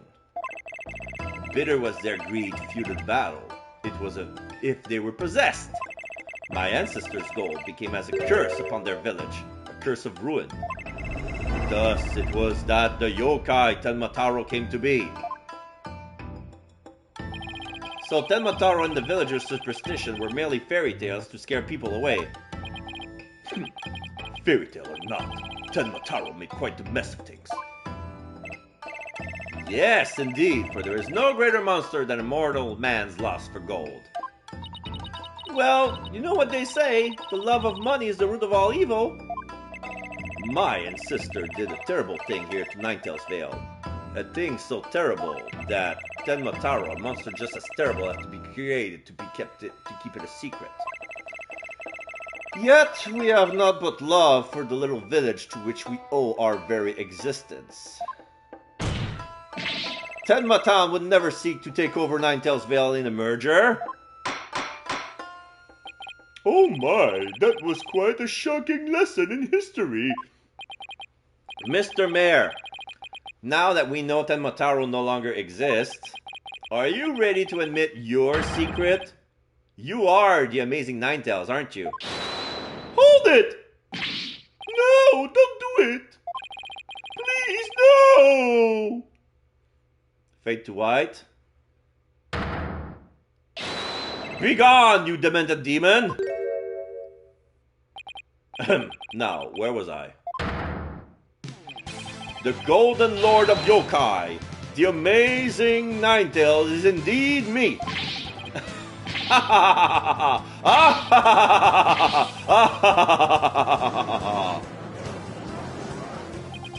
And that means Jinxie! Yes? The man wearing the mayor's clothes who you saw collapse in the fox chamber. Was he wearing the amazing Ninetales mask? Uh-huh. That's what made me think it was Papa. He said he was going to reveal his secret identity to Alderman QB that day, so it really wasn't Papa I saw there, was it? It was Florence's idea from the start. He advised me to reveal my secret identity to the Alderman. Yeesh, Rube Goldberg machine has less elaborate setup than LaBelle's scheme. You may rest easy now, little Jinxie. That monster deception is through. Caw, caw, caw, caw, caw. The true facts behind this case have finally come to light. Mayor Tenma did not kill Alderman QB, but Florent LaBelle did. How dare you, peasant! Yeah, my eyes! Ah! No! Silence!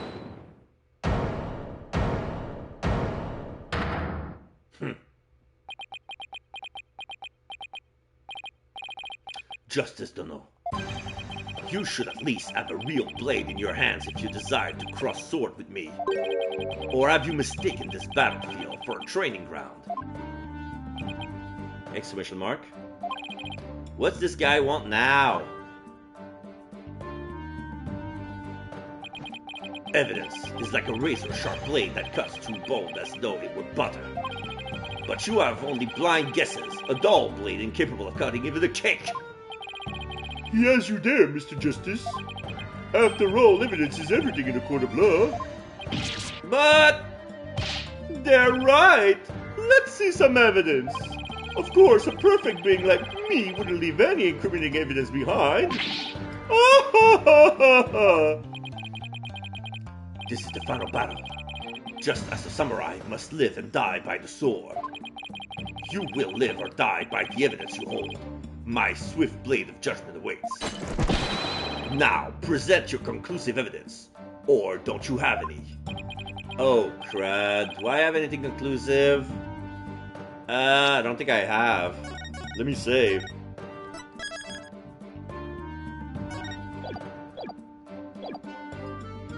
Okay, let me check what I have. What can be conclusive evidence?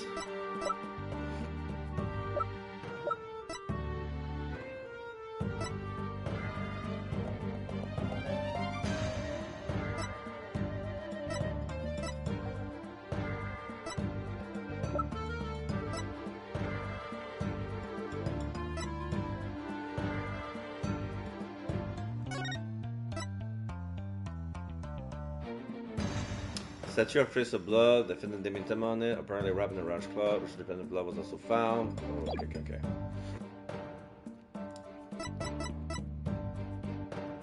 This doesn't help.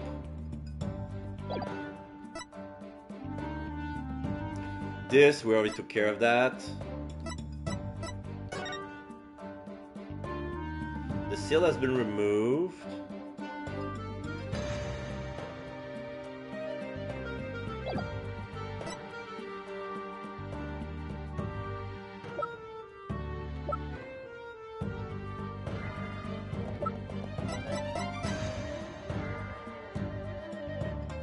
Okay, I'm gonna present the mask. We're gonna have to make a DNA analysis on the white hair to see who it belongs to, because we have proof that Florent colors his hair. Okay, I'm gonna say yes. Evidence? Oh, I have evidence. You do? Of course. It's just the conclusive evidence we need too. I'm going to finally prove Mayor Tenma innocent. Here comes justice! Oh, it's gonna be that. Let's review the facts. The most damning evidence against the mayor was the crime scene itself. The mayor and the victim were the only two people found in the room. Also, we also thought the alderman was killed because he was the Amazing Ninetales. But as we know now, of course, we were way off. The Amazing Ninetales is really Mayor Damien Tenma. That's why when his daughter Jinxie saw the Amazing Ninetales fly out of the seed, she mistook him from her father. Those are the facts as we have revealed. However, Mr. LaBelle asserts that he did not leave any evidence at the scene of the crime, but he didn't say anything about evidence outside the crime scene. Maybe he isn't as clever as he thinks he is. Does any of the evidence found outside the crime scene provide any clues? Hand cream or the mask? It's gonna be the mask. A clue inside the mask? Oh, I know, the Amazing Ninetales mask. It was found washed up along the river. What sort of clues does that mask hold? White hair, patch of golden fur. The white hair. White hair in the mask. And what about the hair left in the mask? Who does it belong to? Rex Cuby or Florent LaBelle? Couldn't be Rex Cuby. It's gonna be Florent LaBelle. The white hair is LaBelle's. That hair is Florence LaBelle's. Yes, that's what I call conclusive evidence.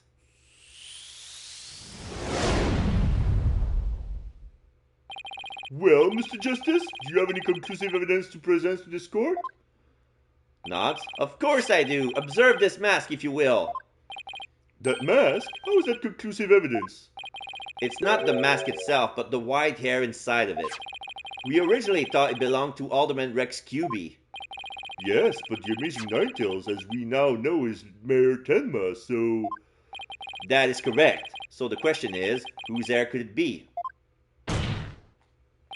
And the answer to that is the last person to have worn it before it was discarded. That would be you, Mr. Florent LaBelle. What are you talking about? I never had hideous white hair like that. Silence. It would appear your coup de grace failed to hit this mark. This freakish fop is not the white-haired type, because he's busy being one ludicrously garish color or another. Objection! No, Prosecutor Blackwill, it's you who has made a fatal error. What? Remember where this mask was found? It washed up by the side of the river. With that in mind, this last piece of evidence will solve all of the remaining riddles. Yeah, the Color Me LaBelle. Take that! Ah! That's... What is that? This is Mr. LaBelle's own private brand of hair color. It washes out with just water. The court will also recall that the Amazing Ninetales mask washed up along the side of the village river with white hair inside of it. What's this? Are you saying that Greening Peacock's hair's color is... That's exactly what I'm saying. Mr. LaBelle's hair color is a freaky word of fiction. But thanks to the river flowing through Ninetales Vale, we now have real-life expose. Ah! The white hair in this mask is conclusive evidence proving you are the real killer. A DNA test is all we need to prove it, and we both know we'll get a match. Admit it! Florent LaBelle, you were the one who killed Alderman Rex Cuby! Alright, this is gonna be the breakdown. You peasant! How dare you! Ah! You profane my beauty! I'm going to exterminate you like I did the... Ah! No, my makeup! He perfumed himself. There's a gas cloud of green. Yeah, his hair is all white. Yeah, okay, his makeup is all gone. Okay, so... You profane my beauty like a bug on a rose! I'm going to exterminate you like I did the alderman! Oh. No, my makeup! Okay, now he looks old as hell. So without his makeup, like, he put so much perfume, it was enough to wash up the makeup and the hair, the hairspray. LaBelle, ...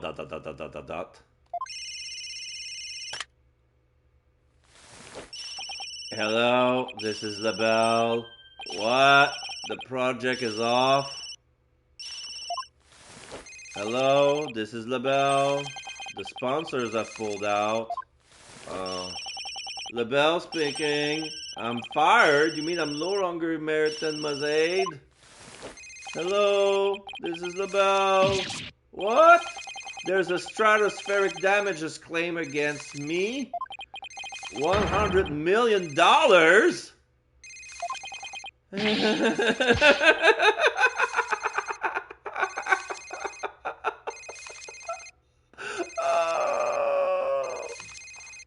this is LaBelle.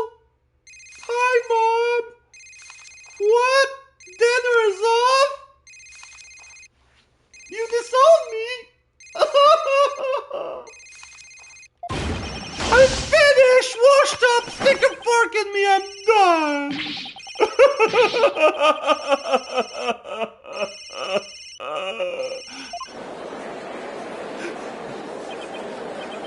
This is preposterous. I, Simon Blackquill, defeated? Order! Order! Order in the court!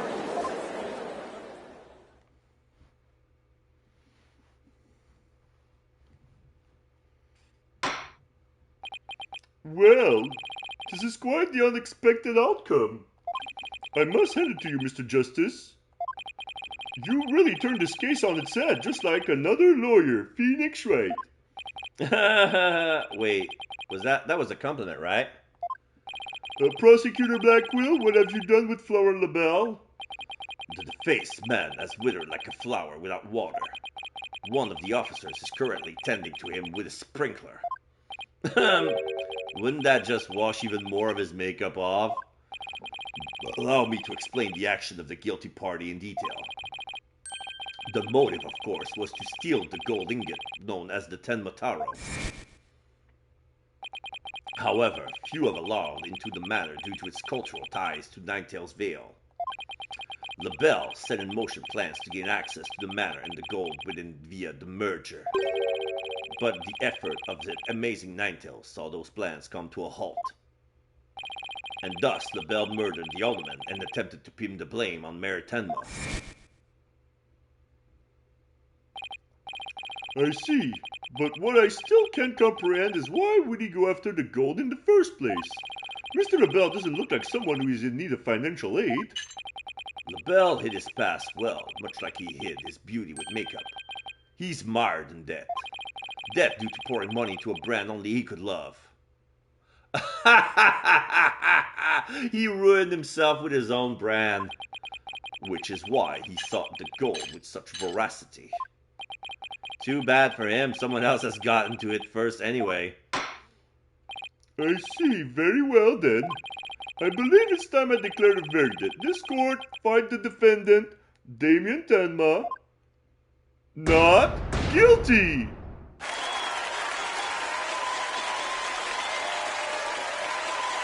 He's still doing it. Yay! Ha! Turn his back. He's not even showing his.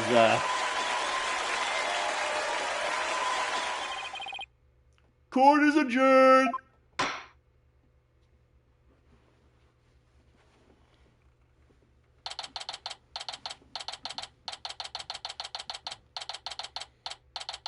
April 19, 1:23 p.m. District Court, Defendant Lobby number 3.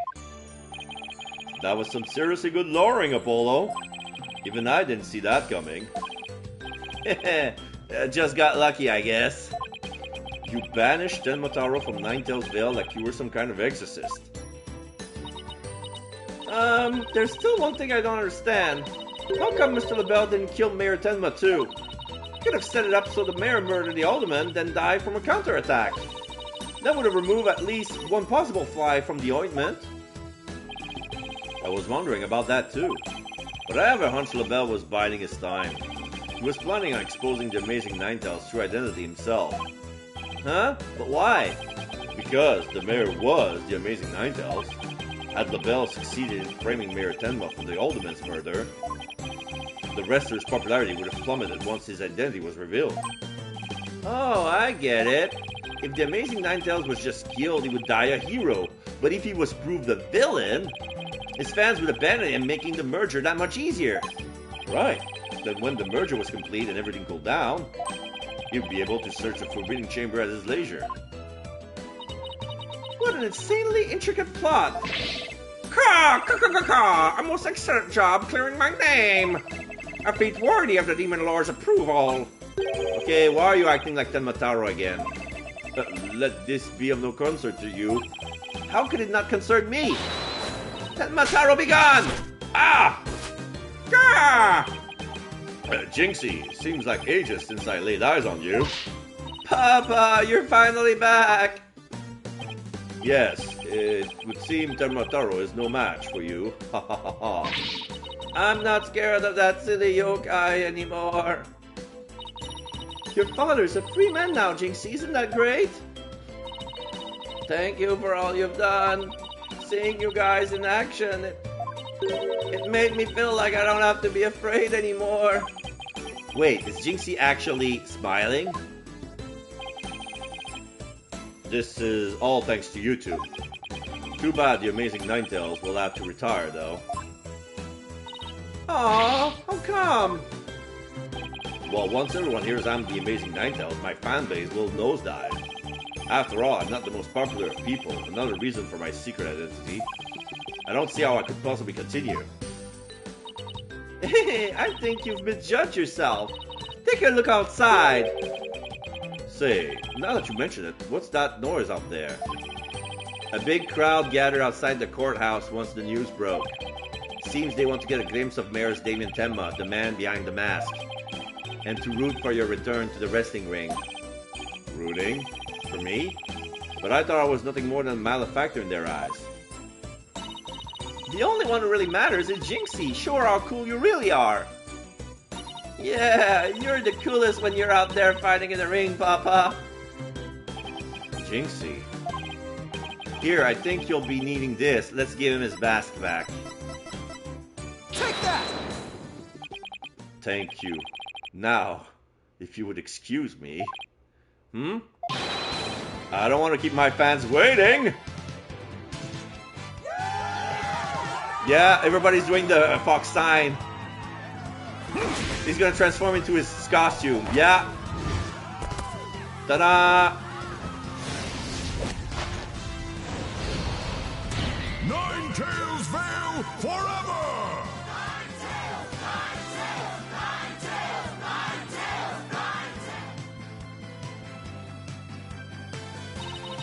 I sure hope they can settle the problems between Tenma-tan and Ninetales Vale. Me too. I'm sure they will be fine after all. The blackmailers/killers behind bars and the merger is no longer an issue. Plus, the Amazing Ninetales is obviously still a hit, and I suspect Ninetales Vale will be too. And it's all because we believe in our client, just like you said. Gee, okay people. Now that we've got that one in the bag, let's go get something to eat. I'm starving. Sounds good. I've been so nervous I haven't eaten since yesterday. You better keep eating, Apollo, or you might have to start looking up at me. Huh? I'm definitely past my growth phase, and you should be about past yours too. Are you kidding me? I'm just getting started. Ready or not, it's face stuffing time. Keep eating like that and the only direction you'll grow is sideways. Very funny. But I got a hollow leg. I can eat as much as I want without gaining an ounce. Yeah, her stomach is in her leg. Really? Wow, I can't wait to see this. Calories? Ha! Just let them try to stick on me. Alright, already you two. Let's get going before the old man closes shop. Eldune's Noodles is an all-night stand, you know. Yuck! You're gonna eat at Eldune's? No! I'm with Mr. Wright. Let's go! I've been waiting to have a bowl from there ever since Mr. Wright told me about them. Yuck! No! Well, what are we waiting for? The noodles are on me today, so I expect some serious eating from you two. Yay! Thanks, boss! I won't let you down. Athena has no idea what she's getting into. Mr. Eldune's noodles are so hot and salty, 2 balls would kill a man. That was our first case together, and it felt like nothing could bring us down after that. The dark age of the law seemed so distant, so irrelevant to our small, cozy office. But little did I know that it had been lurking all along, right there behind us. The first time it made itself known was during the murder at Themis Legal Academy. So it's going to be case number 3. That case would mark the twilight before the dark, cold night that was to come. End of episode 2. Yep.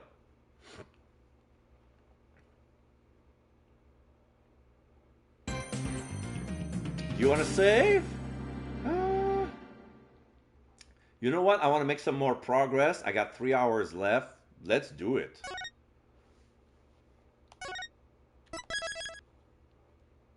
Save complete. Continue on to the next episode. Yes. Episode 3, Turnabout Academy. Okay. Themis Legal Academy. Okay. A prestigious high school with alumni in the highest echelons of the legal world. So clouds appearing, red clouds appearing on top of the school. We see high school students with different colored uniform. We see some gossip. There's 3 people, which one with each different color suit. We see a nice big full of blood and a student lay unconscious and 3 people looking down on it. Like they're somehow responsible for that. 2 women and a man. They seems to be from different classes. One of them has the girl in red has a red jumpsuit. The boy in blue is like a male outfit, and yellow, I think the yellow greenish it's a skirt. So October 24, 1:25 p.m. Themis Legal Academy. Oh no, I'm gonna be late.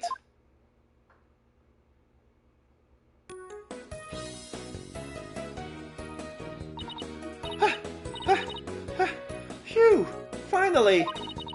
Hello, Blind Pizza Guy. We're just starting episode 3. We just finished the case of Tenmotaro versus the Nine-Tailed Fox. So right now we're a little bit in the future. I think it's just before the twilight, before the dark age. So this is still before episode 1 time-wise, but it's still after the case of Nine-Tails Vale. So this is it, the illustrious Themis Legal Academy. This is the place where many distinguished lawyers and prosecutors got their start. When news spread that Mr. Wright had gotten his attorney badge back, he received a call from his school asking him to pay a visit. Mr. Wright brought us along hoping we'll learn something from the experience. But no, I had to go and blow it by getting there 30 minutes late. At least it's not all business today. After all, today's their school festival. School festival, mock trial, waiting room, culpable jury, live concert, Justicia's dinner, prosecute and class cafe, guilty dogs. October 24th. So it's the trial at the episode 2 was in April, and this is October.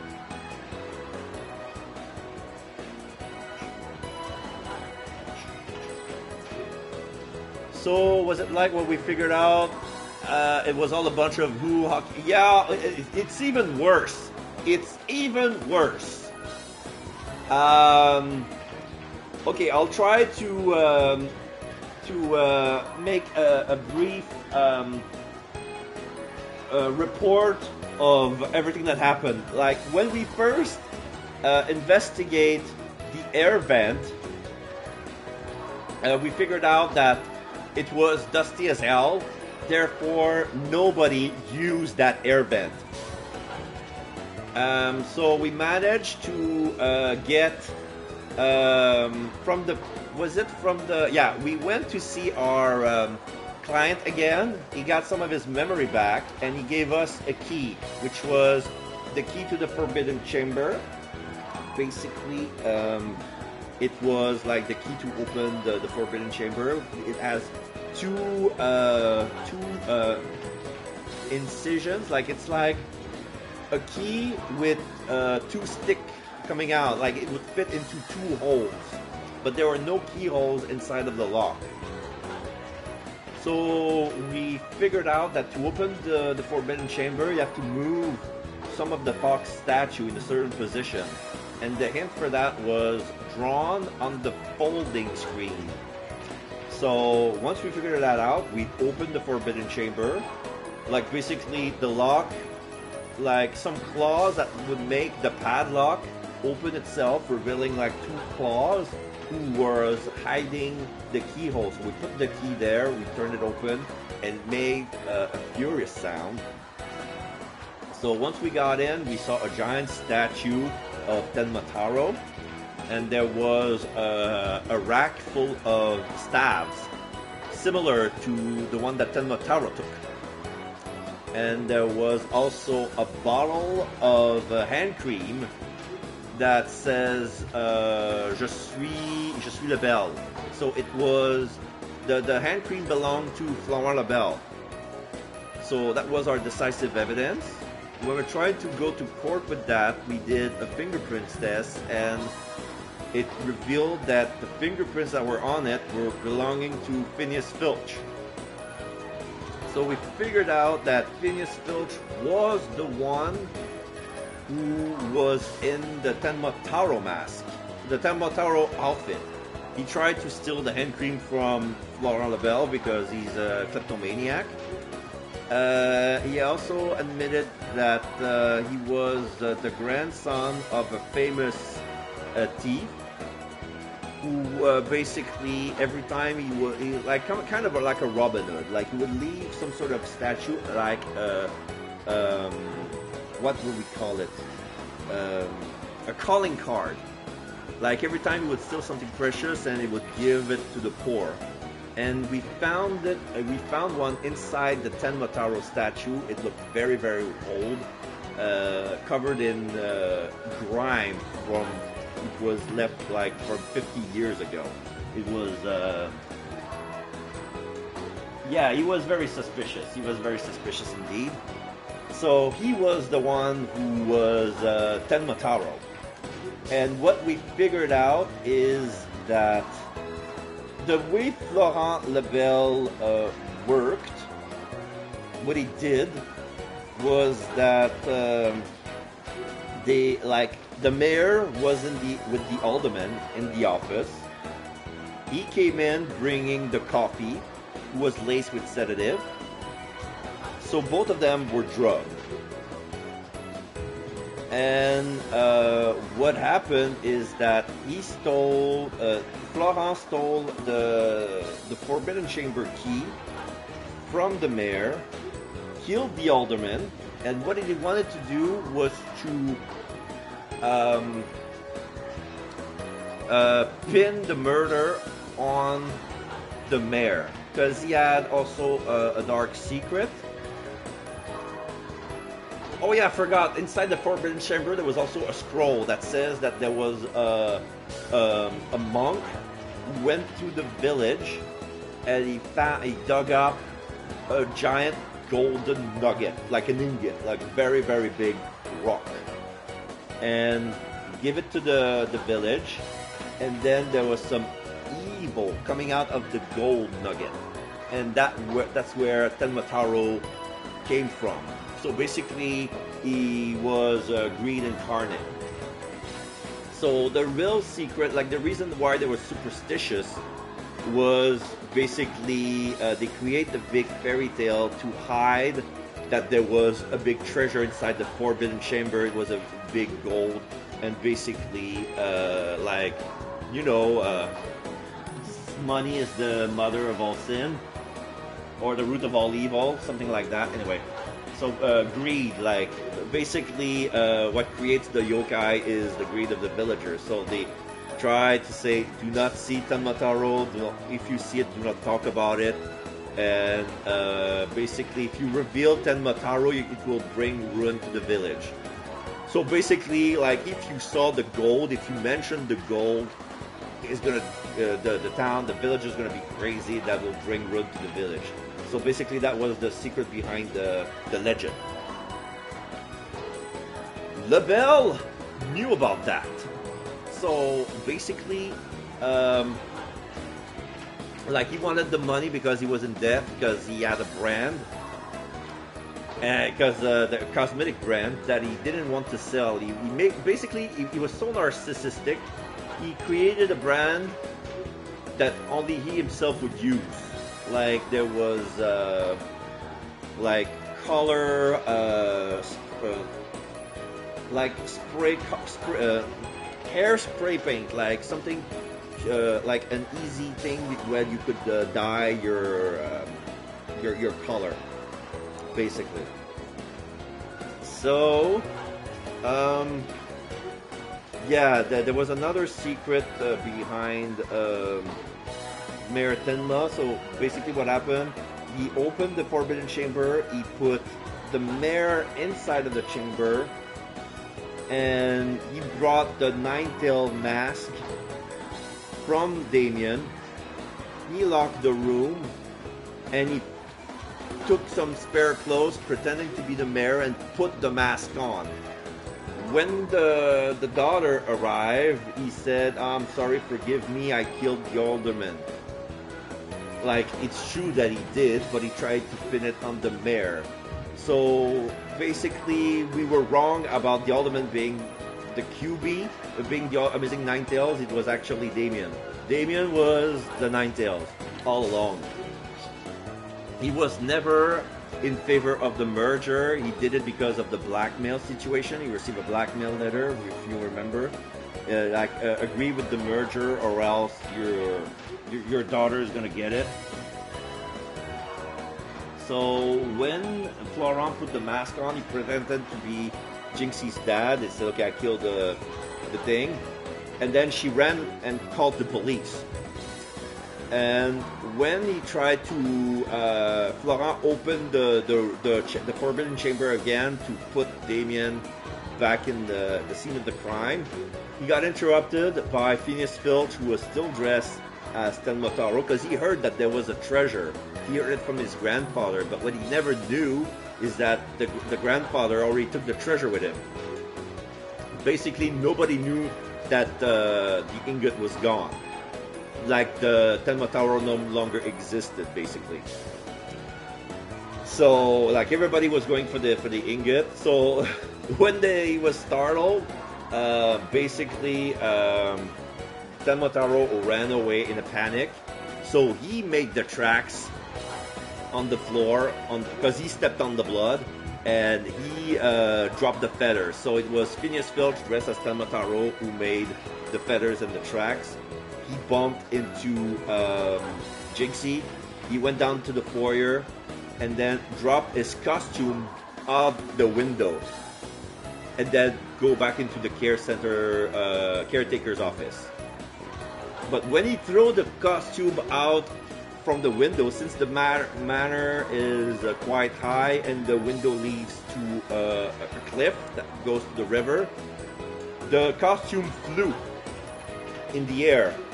Some people thought, oh, it's Tenmataro flying, so they took a picture, and that the costume was on the sighting of Tenmataro was actually a flight of fancy. So basically, it was just a picture of the costume. There was nobody in it. It fluttered into the wind. So meanwhile, Florent basically put Damien back, but then he started to wake up. So that's why he took the statue, knocked him on the head with it, boink, and then he lifted it unconscious. So he had the mask of the Ninetales, so he threw off the window as well. from the room, then close the window and then leave. And then he created an alibi with Phineas Filch, saying that they were together at the foyer, like the perjury and stuff like that. So when they found the mask was washed ashore, there were some white hair. So that was the only pieces of evidence that could be conclusive. If we take a DNA test of the white hair, we could see who it belonged to. Everybody thought it belonged to Rex QB, but the thing is, since we know that Florent Lebel colors his hair different color, like sometimes it's blonde, green, purple, his natural color is actually white. So that's how they managed to pin this on him, and that's pretty much it. So that's the whole case. And the rest is all detailed. You can watch the video on demand if you want to see more details of what's happening. It was quite interesting. So that was all right. So now we're at a school. There's a hallway. There's a school festival. There's a mock trial. There's some lot of banners of stuff happening. I'm pretty sure if you know what the culture festival is in Japan. So I suspected it was Phineas Filch, but I wasn't entirely sure. Well, Phineas Filch was guilty of some. Everybody had some kind of guilt. Like Phineas Filch is guilty of perjury and attempted to steal something that was already stolen. But he was kind of a dumb. He was kind of a dummy. But yeah, Florent was perjury and murder, and that scheme was very elaborate. Like, this is a big plot. Like, he had the opportunity to kill Damien Telma, but he chose not to, because he wanted to destroy the opposition behind the merger, which was the Alderman and the Nighttail, the wrestler. So the only way to destroy the wrestler's reputation is to make it look like a villain. Because if he killed Damien Temba and they realized that okay, the mayor was actually the Ninetales, he would die a hero. So he wanted to destroy him from him being alive. Okay, so now Athena. Wow, this place has school festivals written all over it, literally. But why all the cool stairs? I don't get it. Is it because everyone's in the school uniform except for me? Well, I like the way I dress. Wonder where Mr. Wright and Apollo are. Your attention, please. This is an announcement from the mock trial committee. The mock trial will begin shortly. All students and faculty, please proceed at once to the lecture hall. Thank you.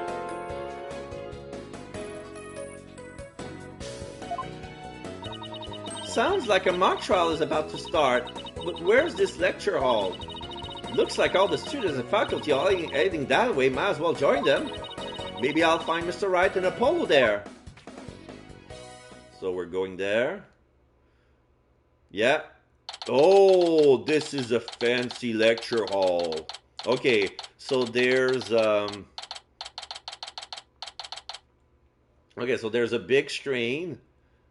Every desk has a monitor. So this is a very high-tech school. So the cultural festival. So basically, during the fall, all the class are making like a project, basically a culture festival, and they can choose what their, like, each class is gonna be like their special booth.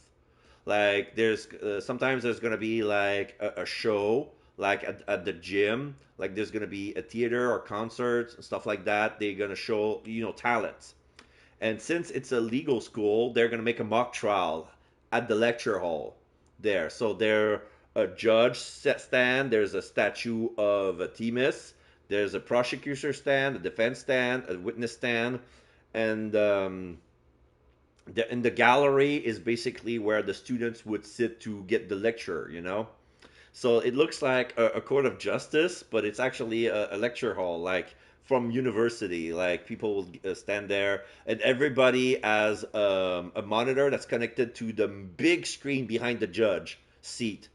So October 24th, 1:33 p.m., TMIS Legal Academy, 3rd floor lecture hall. This must be the lecture hall. Wow, they spent some serious money on this place. The district court can't even compete. Hey, Athena, over here. Oh, here's Phoenix and Apollo. Ah, Mr. Wright, Apollo. I've been looking for you two. I'm sorry I'm late. It's okay. Sorry I couldn't wait for you. But we didn't want to be late for our meeting. Yeah, lucky for you, the person we're supposed to meet also seems to be running late. Question mark. Mr. Wright, Mr. Justice, is seeing Professor Court has yet to arrive. Who's that? Ah, so he looks like a teacher. He's very old. He has a very pale white face. He looks like he's made of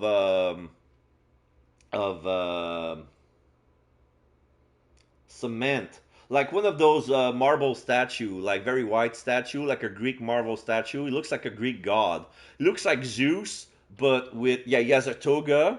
He has the symbol of the school, who looks like a bearded man with scales for eyes, but he's wearing a black bow tie and a brown shirt and a darker brown vest with some sort of golden armband on his right arm, wearing the toga on the left side of his body. So like he looks like a Greek god, but he's actually a professor.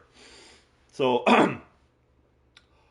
let's give him a teacher voice, but I don't want to give him a judge voice, even though he looks like a judge. He looks like a god of he looks like Zeus, actually, yeah. So let's give a Zeus voice. How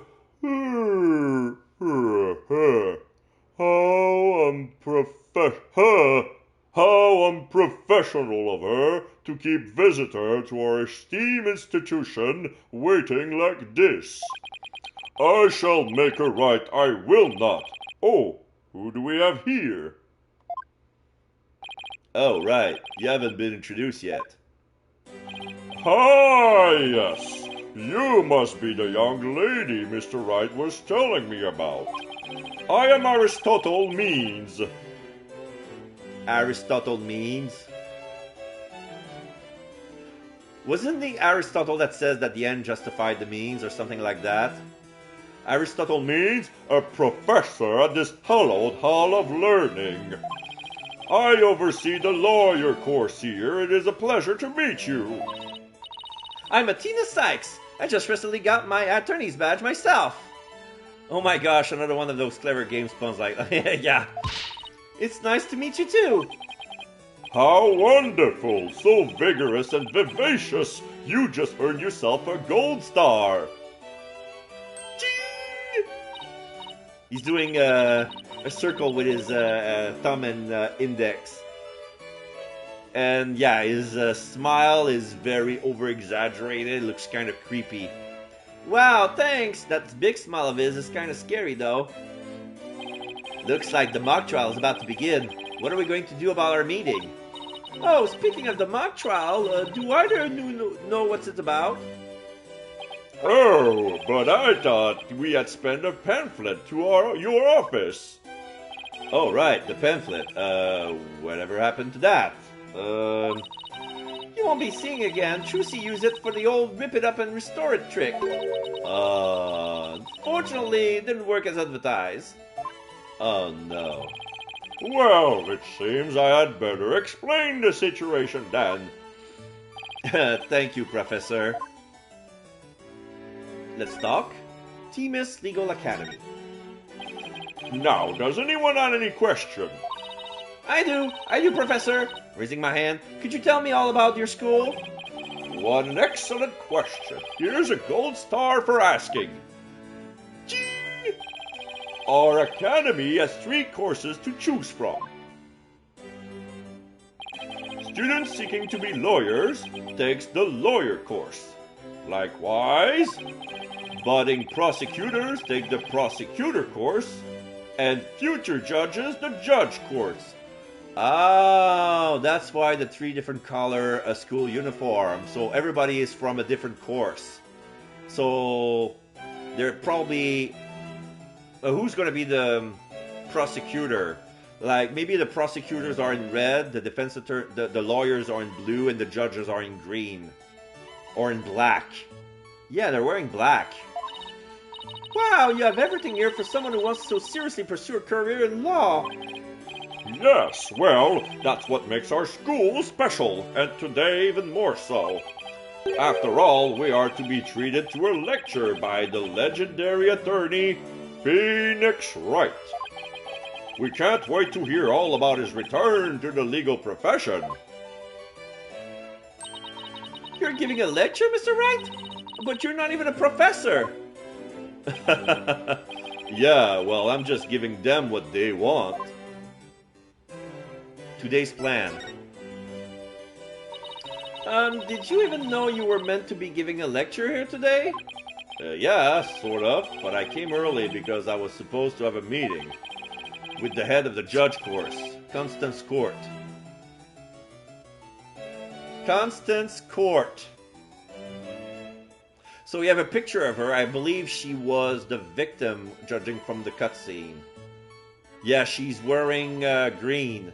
So yeah, so if she's the headmaster of the judge course, okay, so the judges are in green and black. It's been a whirlwind of a morning. Let's leave it at that. Professor Court. She is a wonderful instructor, but quite unpunctual. Oh, so that's who's late. From what I heard, our esteemed Mr. Wright here is scheduled to hold a training seminar tomorrow in addition to today's lecture. A training seminar for lawyers? What exactly does that involve? Why, it involves the very skill that made a lawyer. The arm angle when shouting objection. The proper way to strike the podium. Weird smile. How to project one's voice. And most importantly, excellent pose. How to bluff your way to victory. Who exactly do you want me to teach stuff like that to again? What a wonderful question! You just earned yourself a gold star! The great honor of taking a seminar by a famous lawyer and a famous prosecutor. That is what is at stake in this mock trial, the crown jewel of the school festival. The mock trial. The mock trial in question is a prestigious event that every student aspires to win. The top student in the lawyer course and the top student in the prosecutor course face off in a simulated court case set in this very school. As for the case itself, we select the best script written by a judge course student and base our case on that. Oh, a one-on-one battle. How thrilling. So, if the student studying to be a lawyer wins, they get to take my training seminar. But what if the other student wins? I'm not a prosecutor, so... Well, there's no cause for alarm. We have a famous prosecutor ready for just such a case. But exactly who is it? Well, that is a special surprise! A famous prosecutor? No, it can't be. Oh? Question mark? We have no idea what it is, but Professor Means, forgive me for interrupting you and your guest. Oh, it's a student. Oh! It's the girl from the first case. The one with the allergies. What was my voice again? Okay, Professor Means, forgive me for interrupting you and your guest. I'm Juniper Woods, a senior in the judge course. Professor, the trial will begin shortly since you'll be delivering the pre-trial speech. Would you mind waiting up in the balcony until we're ready for you? My, how very organized you are, Juniper. You just earned yourself a gold star too. Ding! Excellent pose. But what about Professor Court? Well, I suppose she'll eventually arrive. Now then, I trust you will look after our visitor, Juniper. Yes, of course, Professor Means. Juniper? Juniper Woods, is that you?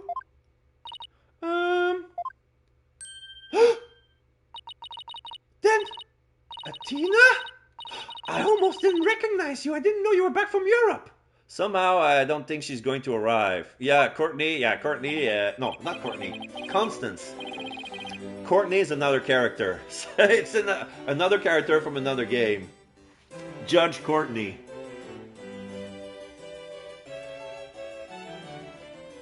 Yep. Wait, you two know each other? No, that's a coincidence. We've known each other since we were kids. We're like best friends, right, Junie? Yes, well, we live close to each other, so we used to play in the forest together. Yeah, like a lot. Why won't she look at me? Yeah, she's looking away for some reason. I guess I shouldn't be surprised since we haven't seen each other in a long time. Anyway. Yeah, Constance Court is not going to show.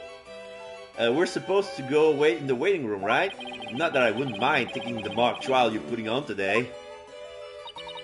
Unfortunately, the mock trial is only for student and faculty.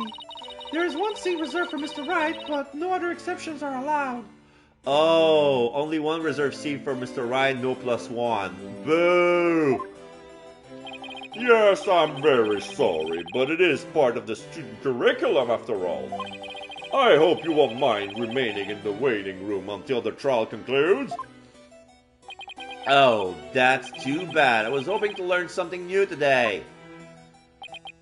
Phoenix, oh, I'll tell you what, Apollo. Why don't you take my place?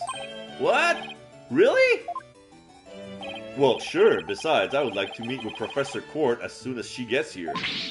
Aw, no fair. I want to see the mock trial too. Sorry, I'm going to let Apollo pull what little rank he has, if it's okay with Professor Means.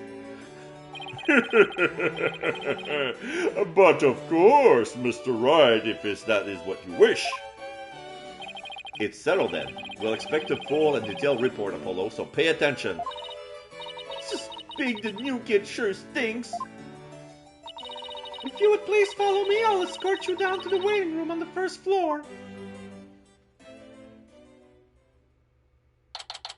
October 24th, 2:15 p.m., Timis Legal Academy. First floor, waiting room. Still no Professor Court. It's been over 30 minutes. And Mr. Wright's snoozing away on the sofa. This is so boring. I should have hidden in this lecture hall and spied on the mock trial. What was that?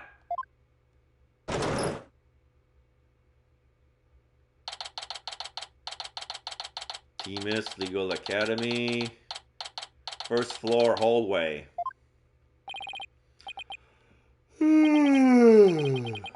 Tina, I could have sworn I just heard something fall down and break. If you go running now, they'll think it was you. Well, it wasn't me. I think it came from somewhere outside. Oh, well, we better go have a look, seeing as everyone else is in the lecture hall. Okay. 67 School Festival. Timis Legal Academy. Outdoor stage. Yeah, there's another stage that looks like a court of justice. There are two statues, but they seem to be broken. We can only see the base. One of them is blue and the other is red. It looks like they're made of cement, but we can also see the base of the tutor, like the pole that inside that where they put the mold in. Like there's a pole, they put the mold and they pour the cement in and then they let it dry. But something like make the both of them broke at the same height. I don't see any debris, Probably from the back. It's probably hidden behind that big panel, behind the stands and behind the judge's seat. It's all of that. Is this stage for some sort of concert? It kind of reminds me of a courtroom. Wait, Athena. Behind the witness stand. What? Oh. Okay, yeah, here's Courtney with an arrow. Eek! A body has been discovered! Professor Court, can you hear me? Professor! There's a book that's been laid on top of her hair. Yeah, she's wearing her jumpsuit. Gym, her PE jumpsuit, even though she's a teacher. She's wearing pink Snickers.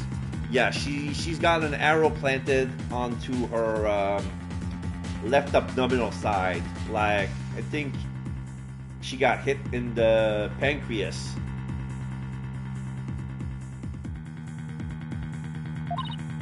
Wait, that's who we were supposed to be meeting with, right? Phoenix ... Oh, I just noticed also, she has bruise mark on her wrist, like she's been tied down. Looks like our meeting's been canceled for us. No way! This can't be real. Owie, indeed. Yeah, there's blood all over her body, but it hasn't been dripping on the carpet. I just called the police. They should be here soon. I'll go tell everyone in the lecture hall too. No, wait. They'll find out soon enough once the police get here. Let's do our own crime scene investigation before it gets too crowded around here.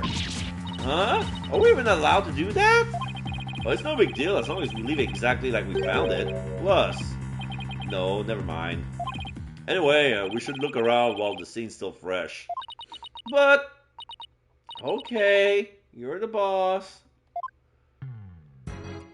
Okay, we can examine the crime scene. Okay, so here's the...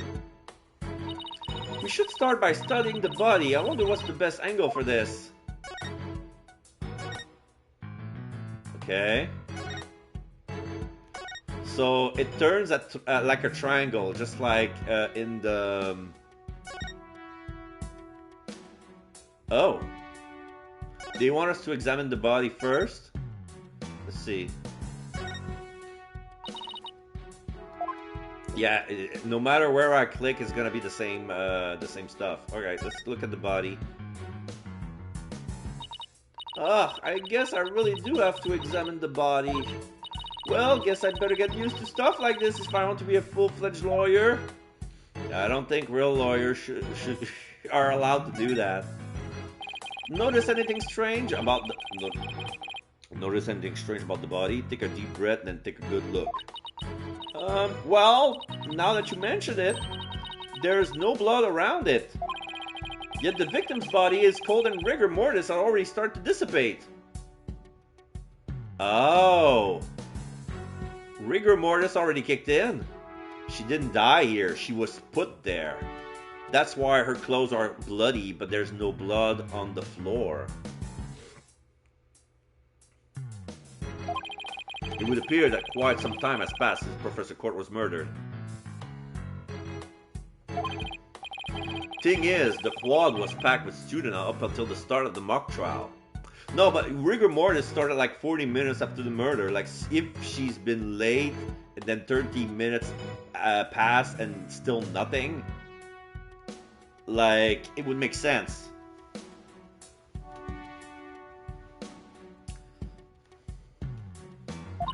Wait, then doesn't that mean she was killed at a different location? Oh, I know, the killer moved the body here while everyone was in the lecture hall. That's a definite possibility. Notice anything else? Her arms are raised over her head and there are dark bruises around her wrists. Yup, the professor was probably tied up with something. Eventually her wrists were unbound and as she reached up to stretch, she was killed? Actually, I'm not so sure about this theory. I was talking about like lawyers don't know where we go. Oh, okay. Yeah, weird anime logic means like, yeah, lawyers are gonna do stuff that they're not supposed to do in real life. Okay, because, yeah, the message came late. Okay, I got it. There's not exactly a lot to go on. There's a book. What do we have here? A book? I'm guessing it fell out of her chest pocket. Wait, what if it's her diary? That's the most private thing a girl has. True, but considering the situation at hand, my apologies for the late Professor Court. No, don't! Ah, it's just an agenda. Looks more like a planner than a diary. 22nd, routine report. Need to speak with you, O'Connor. 23rd, meet with you about that report yesterday. Important. 24th, 9 a.m. Prep for mock trial, final confirmation. 1 p.m. Meet with Mr. Wright about training seminar. 2 p.m. Mock trial begins. Yeah, so she missed her meeting with Mr. Wright. So she was killed before 1 p.m. So it's been like 90 minutes. It checks out. So according to this,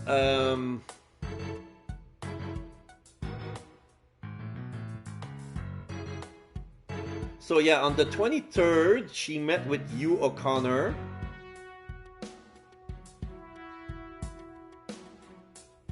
It was an important meeting. So she died between 9 and 1. But it was probably during lunchtime, I would say. Every page seems to have the same sword mark printed on it at that. I still think a girl deserves her privacy, but this may help us solve the case. Court's planner added to the court record. Okay. The wound? Ugh, there's an arrow stuck in her side. Gunshot wound and stab wounds are pretty common, but arrow wounds? This is a homicide, any way you slice it. In other words, we have a murder on our hands. A murder? Here? So that makes this arrow the murder weapon? Well, that and the bow that shot it? Right, but where could the killer have shot her from? The stage is a series of obstructions. I'm no expert on archery, but it can be easy to hit a target with this much stuff around. Would it be possible to kill someone by stabbing them with an arrow? No. Stabbing somebody with an arrow who'd go that deep? No. Better use a knife. I'm not sure. Guess we'd better do some more investigating before jumping to conclusion. Arrow added to the court record. The arrow that pierced the victim's side, stained with blood. Like the arrow went. The arrow is been stained halfway, and at least 1/3 of the arrow has been penetrated the body. So it's like around 5 inches deep. I think that's about all we're gonna get. I think that's all we're gonna. I think. Oh, sorry. I think that's about all we're going to find out from the body for now. Nice work, Athena. Your face only turned 5 shades of pale. I was expecting 50. Ew. Well, it's dated reference. It's okay. It's a dated reference from 10 years ago. 10 years ago, 2014, 50 Shades of Grey. It was fresh at the time. It was a fresh reference at the time. But yeah, we should probably take a picture of the crime scene just in case. Okay, I'm on it. Say cheese! Cheese? And I thought I was the one with the twisted sense of humor. Controlled and precise it from who knows where. Yeah, I think that should do it. Alright, let's take a better look around the area while we wait for the police to arrive. So, this pile of rubble sticks out like a sore thumb. Looks like broken pottery or plaster. Maybe this is the source of that noise we heard. Yeah, plaster. I said cement, it was actually plaster. Even means as plaster white skin. He looks like a plaster statue from Greek statue made of plaster. Maybe this is the source of what noise we heard. There were supposedly 2 statues on the stage. I seem to recall hearing that a co-ed from the Fine Art Club made them. There were two? Then that thing over there is the remain of the another statue? Yeah, a red one and the blue one. This could be related to the case. Let's take a closer look. Oh! The red statue is actually burgundy. And I see the belt. I think I know what was supposed to be representing. The guess... Get this. The guest prosecutor is Miles Edgeworth. This is supposed to be a statue representing him. The burgundy red against the blue that was representing Phoenix Wright. This is amazing. And then we have a newspaper on the floor. Wonder what this was a statue of. Whatever it was reddish purple in color. When Apollo and I first got here, both statues were already here, but they were covered up. I bet they were waiting to unveil them when the school festival moved here to the stage. You mean this duffel bag looking thing was actually being used to cover the statue? I guess that's just leave the question, were they broken by accident or on purpose? What a puzzle this is! There's a newspaper on the floor. Something buried in the rubble. The Themis Herald? Oh, it's the school paper. Wait, we shouldn't disturb it. Let's just read what we can. Pending declaration of love rocks campus. Final act in torrid love triangle centered on campus She-Devil Juniper Woods. Okay. So, yeah, we see the girl with short hair. I realize she has some training gear on top of her uniform.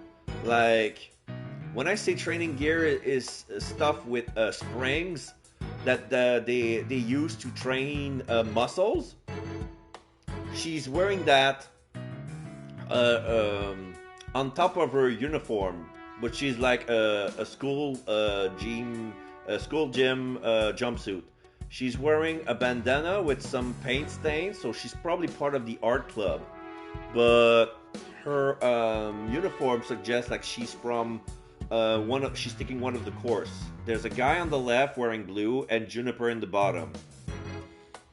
So apparently there's a love triangle. There's a scandal at school. Drama. Level-headed lawyer course genius and hot-blooded prosecutor course student. Ah, okay. So exactly what I thought. The lawyers are in blue, the prosecutor are in red. We'll go head-to-head in a mock trial battle for the She-Devil's Black Heart. Oh no, that's the mock trial. That's not a real case. Oops. She did say she was a senior in the lawyer course, I think it was. Yeah. Okay. So basically, this is the mock trial is all about. It's about a love triangle. Hugh O'Connor has declared that he will confess to her if he wins. Wait, what? I seriously wish I hadn't read that. You find that more shocking than discovering a murder victim's body?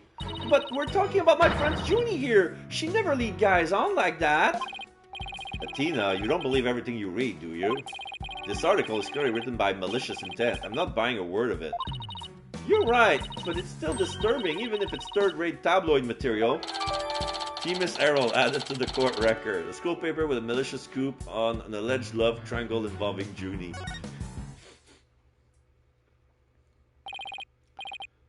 Okay, question mark. Mr. Wright, Athena. Oh, it's Apollo. He's back. Mr. Wright, Athena. Oh, here comes Apollo. I've never seen anyone move so fast. Listen, something's big happened. Is it a murder? Because here's the body. I was at the mock trial when the police announced a body has been found on campus. Okay. Well, that's right, and we're the ones who phoned it in. We found Professor Court dead behind the witness stand over there. What? Can you show me? Ew! What the? We already had quite a look at the body. It's definitely a homicide. Once the police gets here... No, I know it's a homicide. I'm shocked because it's the same. Exactly the same. Whoa there, Apollo. Take a deep breath and explain what you mean. It's the same. The body, that is. Just like how it was in the mock trial. What? It's like the mock trial? I know, it sounds crazy, but... Okay, the body's location and position, the murder weapon, the lack of pooling blood...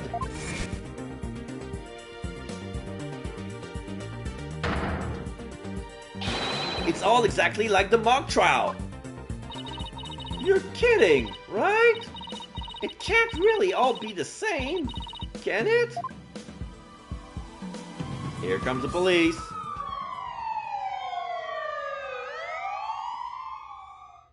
Is Junie gonna be the accused? Because I think she wrote like whoever wrote the mock trial is gonna be the first suspect. Plus the people involved in the mock trial is gonna be the first suspect. Because look, it's like a reconstitution, but then they show it for real at the same time. It's like they're gonna say that somebody who was involved in the mock trial is gonna be responsible. That's for sure. October 24th, Temestego Academy, 3rd floor, lecture hall. The whole school's in an uproar. There won't be any more classes today. A murder on campus. That's the last thing I expect at a legal academy. I'll go tell Professor Means what we observed when we discovered the body. You two wait here until you've spoken with the police. Yes, boss.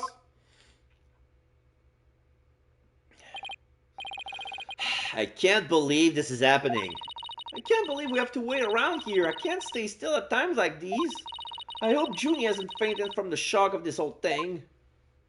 Oh, there she is. Ah, Tina! Tina! There you are. Junie, am I glad to see you? I was worried that... Don't worry about me. I'm a student council president after all. I need to be strong. Student council president? Wow, I'm impressed. She's really changed. She used to be kind of sickly and shy. Juniper, was it? You mind if we ask you a few questions? Yeah, we're stuck here waiting for the police and there's really not much to do. Sure. What would you like to know? Juniper Woods. I haven't seen you in ages, Junie. Was it been 7 years or so? Yes, and I remember how you were always there for me, Tina. Maybe it's just me, but I wanted to ask why you seem so distant. Remember how you used to call me Tina? I liked it better that way. It felt like we were sisters, you know? Yeah, but I'm student council president now. And as the student representative of Temestego Academy, I have to act properly. She was never this stiff and formal before. I knew you wanted to be a judge, but I didn't expect this. It's such a prestigious school, and you're in the judge course to boot. Yes, and Professor Court had been in charge of it until, well, you know. Oh, right. Professor Court was the professor in charge of Junie's course. Constance Court. What sort of teacher was Professor Court? Oh, if I had to sum her up in a single word, I would say she was amazing. A judge must always seek the truth. That was her mantra, and she used it in trying to fix what was wrong with our school. She was a beacon of hope in this dark age of the law. What's wrong with your school? What did you mean by that? Oh, nothing. Never mind. Am I imagining things, or did I just detect something in Junie's voice? Professor Court chose my script for the mock trial. Oh, you mean all of the students in the judge course has to submit a script? And yours was the one she selected? Wow, that's amazing, Junie. Oh, thank you, but now Professor Court is... Who would do such a thing? Just yesterday we were working together, trying to get things ready. Oh.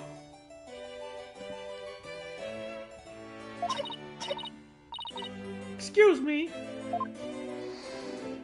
And she's sniffing on her sunflower. Oh, you alright, Junie? Maybe you should take it easy for a while. So she's still got that cough, yet she's not as strong as she pretends to be. The mock trial. Why do you need a script in a showdown between the lawyer and the prosecutor? Well, we were simulating a trial, so we need a script as a framework.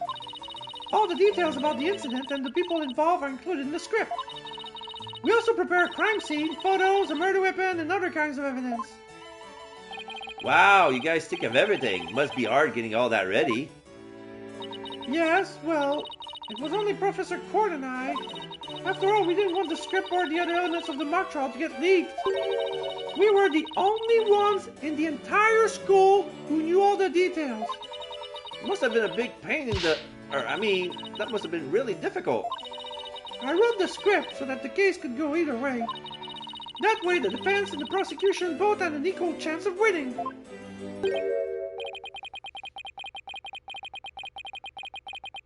Okay, another voice. Hey, if you think that's all she's capable of, you got another thing coming. Huh? Who said that? Oh.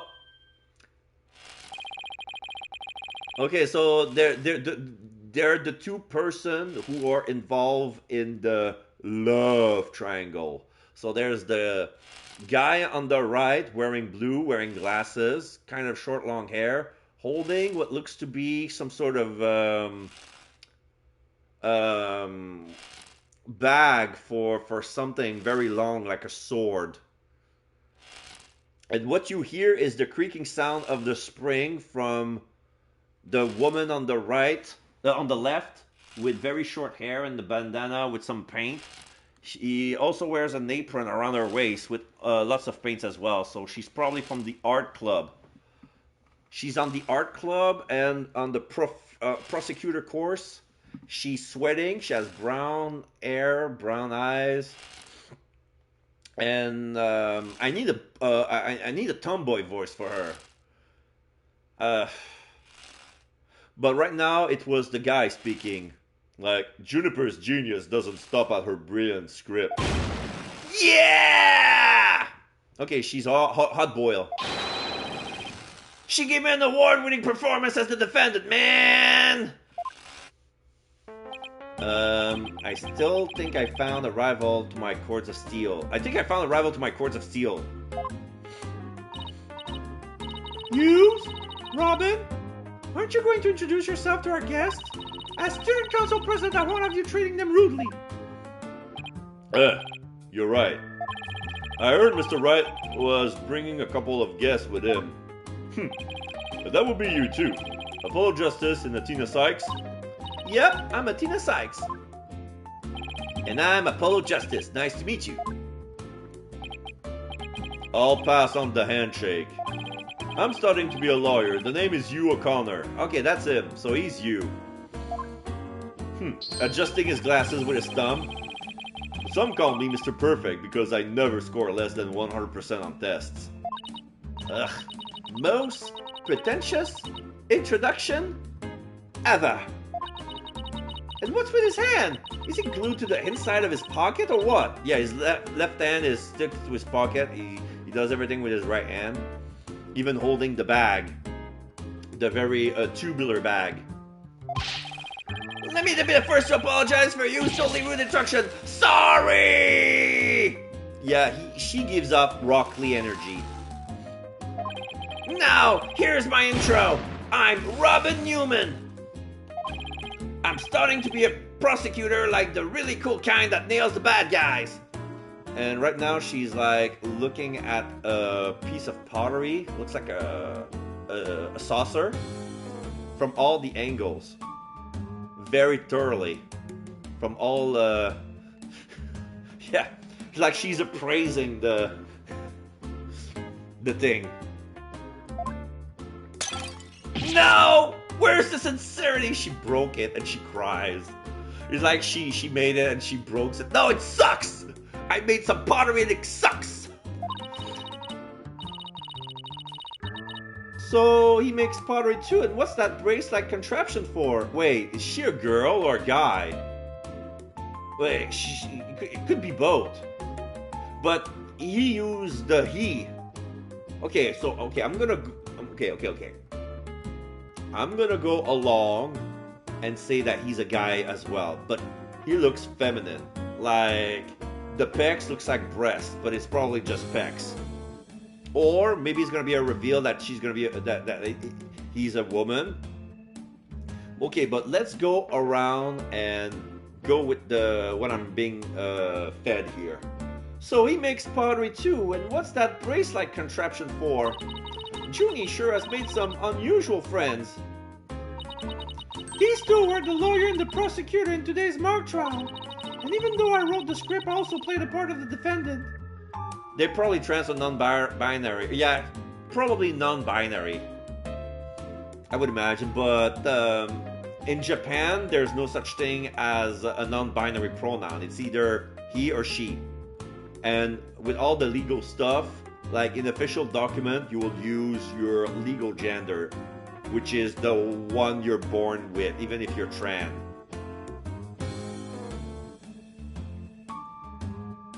I played a part of the defendant. Final act in Torrid Love Triangle centered on campus She-Devil Juniper Woods? Level-headed lawyer course genius and hot-blooded prosecutor course student. Okay, so they're both in love with the same girl, and whoever wins is gonna confess. Okay, that makes sense. But it could have worked either way. Like, we'll go head-to-head in the mock trial for the She-Devil's Black Heart. Yeah.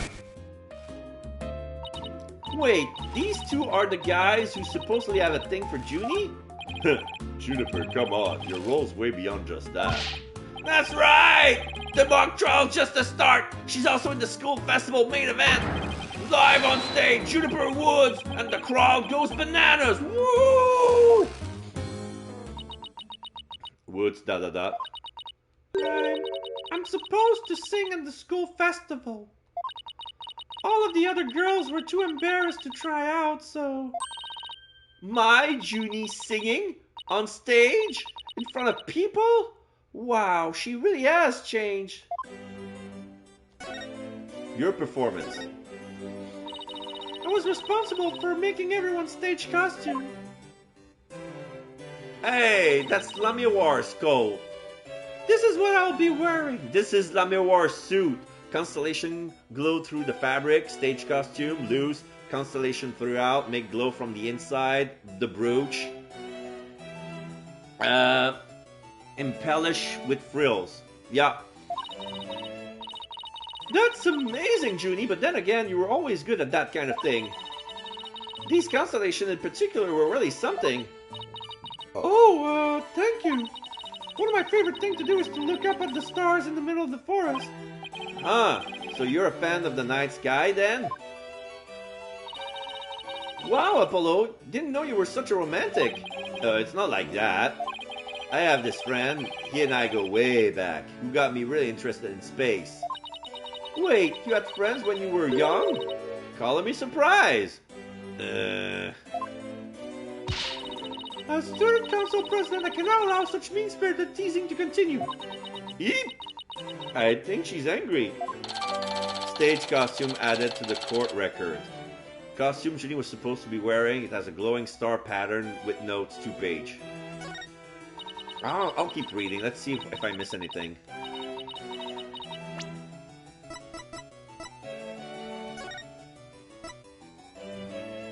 Stage costume notes. Paint inside of costume with fluorescent paint. Leave time to dry. Draw constellation on outside and make small holes according to this pattern. In the dark, the paint will shine through the holes, bring the constellation to life. Okay. Okay. So, yeah, those are stitches. She must have brought that costume from Tassa. Either way, she designed it. She designed it. She did not bought the La Miroir suit. This is, yeah, it looks like it's made with, yeah, fluorescent paint, crack lights. Like, the original wouldn't be that crude. Like, the constellation looks like they were hand-drawn. Because La Miroir suit, it was definitely etched into the fabric. But this is like embellished with frills, yeah. Glow from the inside. Constellation glow through the fabric. The costume were no problem, but as for the singing, I'm not sure No, you can do it! That's right, and anyone who says otherwise will have to answer to me. It's like a chivalrous love triangle. A damsel in distress and two knights in shining armor. Maybe that Themis Herald article wasn't too far from the truth. Speaking of the latest news, I wonder how the mock trial turned out. So, who won? So, how did the mock trial end? we were just about to reach a verdict when the police arrived. Now we'll never know how it would have turned out. I guess that's what happens when there's a real murder during a fake murder trial. It ended right before the verdict? Talk about bad timing. O'Connor, ... Newman, I was this close, man! I bet I would have won! but I bet the defense wasn't doing too badly either, right? Shows a book, Zen and the Art of Mastering the Bar Exam, Civil Law, Corporate Law, Criminal Law, 4th edition. Yeah, he's holding it with one hand and going through the pages with his thumb. And he apparently can read at that speed. We'll settle the score some other time, and I assure you I will win when that time comes. Like I'm gonna let that happen? I don't think so! I hope They don't end up hurting each other. Oh, don't worry. The three of us have been good friends since we enrolled here. We even have proof of our friendship. Proof? Like physical evidence proof? Yes, we're studying for a career in law, and in the legal world, evidence is everything. Yeah! As long as our friendship lasts, you can bet we'll be carrying them around. That's like in Short Circuit. Remember when he was reading all the books at lightning speed? Yeah. A bit slower than with number 5, but yeah, it's the same. It's the same. Ah, the famed Themis Legal Academy ingenuity at work. So what exactly is this proof of friendship anyway? They make bracelet or something? Well, it's a secret, and if I show you, it would be bad luck. Oh, okay. I knew it. There's definitely some discord in Junie's voice. Our friendship is sacred and inviolable. It's not something to be put cheaply on display. Proof? We don't need no stinking proof. Us three friends aren't us three are friends forever. Oh, discord there as well. I can hear discord in their voices too. Uh-oh. I don't think they're as BFF as they say they are. There's probably something between them. But they're talking about their friendship. What's going on here? There's real life drama between those three. Something wrong, Athena? No, it's nothing. Oh, all right then. Hey, isn't that... this must be... Okay, I'm gonna guess that this is Fulbright. Everyone, stay right where you are. Don't move a muscle. Yep. Injustice we trust. Detective Fulbright, is something wrong? Why, if it isn't my little lawyer friend. Sorry, but the small talk will have to wait. Juniper Woods, you're under arrest for the murder of Constance Court. What? Wait a second, what's going on here? Why are you arresting Junie? Please, Detective Fulbright, we're involved in this case too. Ha ha! So you're the lawyers the dispatch said were the first on scene. I can't tell you everything, but I will say this. There are two major reasons for our arrest. Number one, the suspect led somebody to where the body was. I did! And number two, the crime scene is exactly how the suspect portrayed it in their script. But you can't arrest her on just those grounds. True, but there's more. However, Prosecutor Blackwell specifically told me to say no more than that. So Blackwell's the prosecuting attorney on this one too. Detective Fulbright, we found this in the suspect's pocket. It's an ice pick full with blood. Why, there's blood on this. That's evidence we made for the mock trial. A mock trial? Never heard of such a thing, but it sounds fishy to me. Real fishy. Now, if you would, officers. Yes, sir. But Junie, I have to do something. I can't let them take her away like this. Now, if you'll excuse me, I have work to do. And they're leaving. Athena, Hold it! Oh, about time. Cutscene. Hold it! I refuse to believe that she's the killer! Junie! I've decided. She clenched her I'm fist. going to defend you. I'll fight with everything I've got. She's crying. Looking back at them. Dina. A bit of smile. She smiles Junie, back. it's good to hear you say that name again.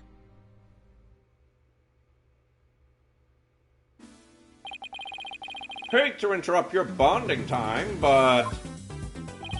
Aren't you rather new to all this? You're barely even a lawyer. Well, I don't have much experience, and I may need Apollo and Mr. Wright's help at times, but nobody believes in Junie as much as I do. I'll help you too, Juniper. There's no way you murdered your own professor. Tina, Apollo, take you out. I'm counting on you. We've got your back, Junie.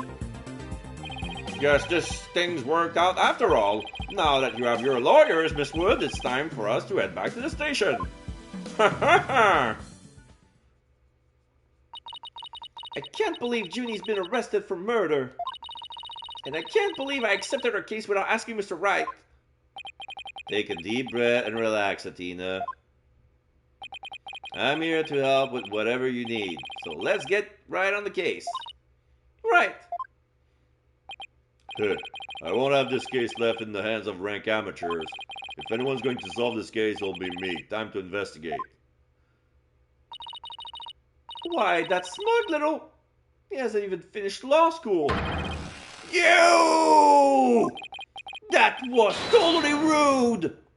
And you're not the only one on the case, man. I'm into big time. Juniper Woods, I'm gonna save you! Now that those two are gone, let's get back to what I was talking about in front of the stage. About the mock trial, that is. Oh, right. You said the victim's location, position, and so on were just like in the script. Exactly. But without the script or any props, it's kind of hard to explain. Perhaps I could help, forehead. Oh, my bad. Probably it was Gavin instead of Edgeworth being the surprise prosecutor. Remember me? I'm back! Prosecutor Gavin, what are you doing here? Oh, you two seem to know each other. Is someone going to introduce me? Why, I do believe we have a fresh face here. Greetings, Fräulein. I am Claudia Gavin. Some know me as a prosecutor, but I'm most famous for my former rock band. We were quite popular, you know, but regrettably the band went kaput. Perhaps you've heard of us, the Gaviners? I was the lead vocalist, you know. I don't need to do the finger snap. Yay! I never heard of your band. Then again, I was out of the country till only recently. But, can I get your autograph? Anyway? You just met him like 3 seconds ago and you want his autograph? Forgive me, Fräulein, but I've retired from the music biz. But I'll be happy to offer my autograph as rockstar prosecutor Claudia Gavin. Okay. That one then. Oh, she's a lively one, huh, forehead? I didn't know she was your type. ... Well, she's the newest member of Wright Anything Agency, that's all. Oh, nice to meet you. I'm Athena Sykes. A pleasure to meet you too, Athena Sykes. Now that the intros are out of the way, I'm sure you have some question for me, yeah, Air Forehead? Why are you here? So, what are you doing here, Prosecutor Gavin? I'm here for the same reason as your boss, to give a lecture on a training seminar. So, he's the famous prosecutor invited. And I have another crucial role to play. The Governors are getting back together for a one-time special performance. Okay, who's gonna be lead guitar? Because you're missing that. Even though you guys disbanded, which was a shame, by the way, really. Yeah, I know how much you adore that music, Air Forehead. Anyway, I studied abroad in Germany to get my badge early, but I did graduate from here. Wait, so that performance Junie mentioned? I see you already heard about that. Oh, shit. They're gonna do the Love Serenade again. Juniper Woods is gonna sing the Love Serenade, which is Gavin's song. But she's gonna be dressed as La Miroir. They're gonna do a reconstitution of that show without the murder. Oh my god. I see you've already heard about that. One student representative was selected to sing with us on stage. And the stage was supposed to look like this tomorrow. Oh, okay. Now I see the stage plan. There was Phoenix Wright and yeah, Governor. They tied the games together. Yeah. Because remember, it's a trilogy, so of course it's going to be tied to the first game. 2 big banners and a pair of wicked statues. This is just an illustration, but it's not half bad. So there's going to be like the prosecutor on the Governor side, with the Governor flag on the prosecutor side. And then we have Phoenix Wright with a picture of the justice law system crest. With the defense attorney, there's going to be the defendant and the judge. Interesting. Wicked statue? Wait, are these supposed to be you and Mr. Wright? A bingo, Fräulein. Und they were so big and magnificent too. What a terrible waste. But the worst part of this whole thing is, my long-awaited reunion with my mentor never came to pass. Your mentor? Wait, don't tell me your mentor was Professor Koch. She was the one who taught me how to think about the law. Oh. So Constance Court was your professor here at the academy? She may have taught the judge course, but she has a huge impact on me. She was fond of saying the end is only justified through proper means. Yeah, the end justified the means. She wouldn't tolerate dishonesty and always revere what was right beyond all else. I can feel Prosecutor Gavin's sadness. Oh no, I think I'm gonna cry. Athena, are you tearing up? No, I can't blame you. Prosecutor Gavin owes a lot of who he is to Professor Cork. Exactly. So as you can see, we are both joined up in purpose, so to speak, yeah? Now, let's rock this place hard. Huh? I don't follow. Let's rock what? Forget already, Air Forehead. I said I would let you explain the mock trial. We are going to reprise it right here in the lecture hall. It might help us catch our killer. October 24th, Themis Legal Academy, 3rd floor lecture hall. Okay, so they're going to do the mock trial. So Apollo is going to be representing the defense, and Gavin's going to be representing the prosecution. Yeah.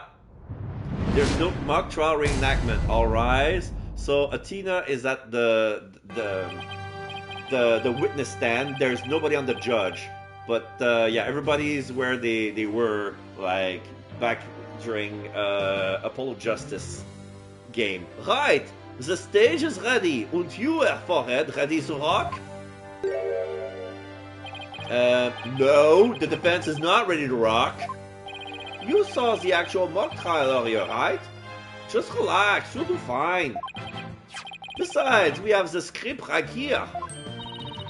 Junie's masterpiece, the ones everyone's been talking about? Yeah, there's only one in existence. I borrowed it, if you will. Now, Fräulein, we'll need you to play the part of the defendant and judge as per the script. Okay, got it. I've only read the case outlined so far. I don't know how it actually turns out, so I'll treat it like I'm prosecuting a real case. You, Herr Forehead, will play the part of a fledgling lawyer, a role you were born to play. All the evidence is also here with us. We have everything we need to reprise the mock trial. Très bien! Let's get started! Defendant/judge at Tina's side is psyched and ready to rock. Court is now in session for a reenactment of the mock trial. Or what I would like to call the mock trial. Yeah, a double mockery, perhaps, but a trial is still a trial. Achtung, baby! No hold bars, let's rock! Oh, can't we take it easy today? Objection! It may just be a mock of a mock, but there's only one way to compete. You play to win. I don't think we're actually going to get to see that. Yeah.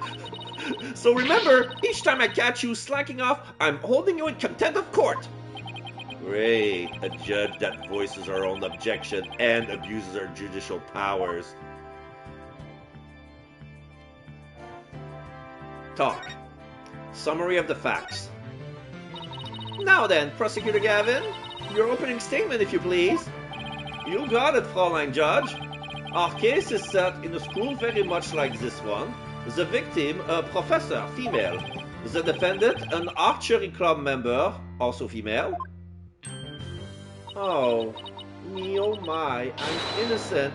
Innocent, I tell you. That's some seriously bad acting, Fräulein.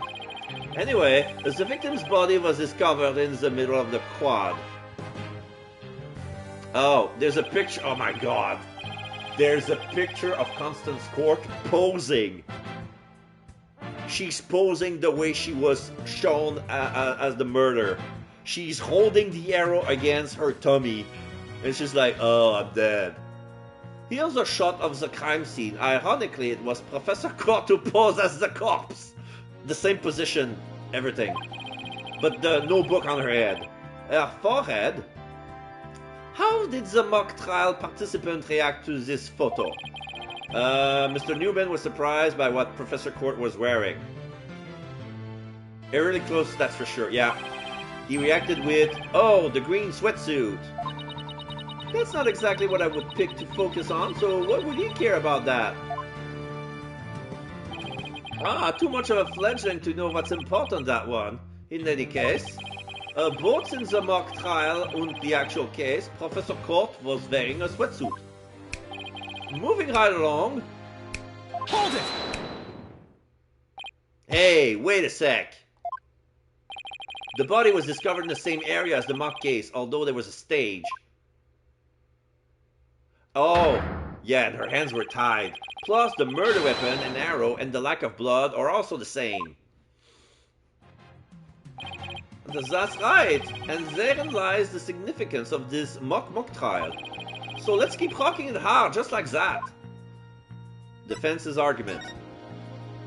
Before the crime occurs, the defendant was meet with the victim in the quad. Let's see here.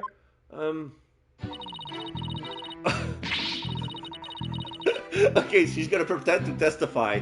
When I arrived at our meeting place, I found the professor with an arrow in her stomach. But it wasn't me, I didn't kill her. You don't have to ham it up like that, Athena. No, it's called getting into character, Forehead. Don't be such a wet blanket. Right. Let's see. Oh yeah, you says... A Frill co-head used her bare hands to stab her professor with an arrow? I don't think so. At the time of the murder, a male student was seen holding a bow in the archery club room, which was a clear view of the quad. He shot the arrow into the victim before my client even got there.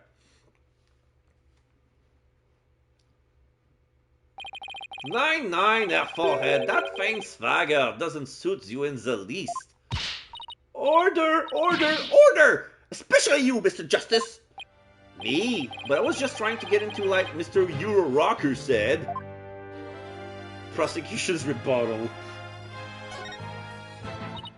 So, the victim was shot from the archery club room before the meeting even took place. Hence, the defendant could not be the killer. That seems to be the defense assertion. Prosecutor Gavin, do you have any objections? The autopsy report notes that the edges of the victim's wounds were unusually ragged. Could such physical trauma possibly result from an arrow shot from a bow? 9. I believe the victim was impaled with the arrow by hand post-mortem. In short, the real murder weapon was not the arrow at all. When Robin was prosecutor, he had a tough time determining the real murder weapon. Well, he's just a student of Wehrmacht Act, while I am the real deal, the headliner, so to speak. The true murder weapon was most likely the awl that was left in the art room. No, what's that? Oh, the thing that I thought was an ice pick. What an awl, you say? What might that be? Oh, it's a kind of tool used for poking holes in paper, wood, and other materials. It's kind of like an ice pick. I have a photo here if you're interested. Okay, I got it. So it's an art tool to poke holes. Gross! It's all bloody up to the handle. Please tell me it's just paint. Most likely, Fräulein. Pretty realistic, yeah? Let's pretend it's real blood for now. The defendant's prints were lifted from the murder weapon. Furthermore, traces of the victim's blood were discovered in the art room. That's where I believe the murder actually took place. So the question now is, how did the body get from the art room to the stage? How the body was moved. The murder took place in the 3rd floor art room, but the body was found in the quad. It must have been quite a chore moving the body all that way. Not at all. There's a maintenance area and storehouse right outside the art room. And a cart used to carry balls around was found there. Yeah, the ball cart that they put soccer ball, basketballs, volleyball, all that stuff. You could put a body in and dolly all the way up. Oh, I think I've seen one of those before, but that's a pretty big one. A jumbo, yeah? Big enough to fit a person or a body in it. The defendant dropped the body from the outroom window, then moved it with the cart. That is how a high school girl could easily move a body all by herself. You don't say! Objection! A body dropped from 3 stories up would show signs of massive blunt force trauma. Objection! Well, that may be true, but you failed to account for the large high jump mat in the storehouse. She prepared a mat. Okay, they dropped the body on the mat. A body dropped onto such a mat would show no signs of blunt force trauma. Yikes. It's almost scary how similar this whole case is to the mock trial proceedings. Quite the crafty killer. In an attempt to cast suspicions on the archery club, they moved the body to the quad where it would be an easy shot from the club room. Then the killer faked the murder weapon by inserting an arrow into the old stab wound. Sounds like he has only high praise for Junie's script. Were there any further arguments from the defense? Nope. It seems like the teacher who was playing the judges was satisfied too. Time for the finale then. Your verdict, if you please, Fräulein Judge. Huh? Alright, that's me. Very well. This court finds the defendant, Juniper Woods, Wait a second. Even if this is just a mock trial of a mock trial, I don't want to declare Junie guilty. Yeah, perhaps that's not such a good idea. Let's end our mock trial here. Besides, it's about time I get back to my investigation. Thanks, you two. That little run-through of the mock trial cleared up quite a few things. Mock trial script added to the court record. 4 pages, only 1 copy, written by Junie. Top secret. Achtung, baby! The prosecution's already got a witness zip-sized up too. That was quick. Prosecutor Blackwell's almost too good. You're sure in a helpful mood today, Prosecutor Gavin. Well, like I said, I just want to catch whoever killed Professor Court. And there's no reason for me to start butting heads with you two. I just here. Anyway, I won't say goodbye, as I'm sure I'll be seeing you later. And he leaves. I always thought Prosecutor were all a rather scary bunch. But Prosecutor Gavin seems pretty nice. Yeah, he's not so bad as the prosecutors go. We should get back to investigating too. We don't have nearly enough information yet. And we also have to tell Mr. Wright that we accepted Junie's case. Right, looks like we have our work cut out for us. Any ideas? The investigation. Yeah, where are we going? Apollo, any advice on to investigate this case? Start by interviewing people about the basic facts. Interview people, got it! Hey, you there! What can you tell me about the... Whoa, hold on, Athena. The trial's tomorrow, so try to limit to people with some relation to the case. Okay, got it. Limit the interview pool. Right. You might also want to take it down a notch, otherwise you'll be dead by tomorrow. He wants me to calm down at a time like this? Junie's fate was in my hand. I just have to win this one. Okay, so we can move. Okay, we can go back to Wright Anything Agency. We can go to the hallway and the outdoor stage. Let's go to the hallway. 24, Temis Legal Academy, hallway. First floor. Ah, Mr. Wright.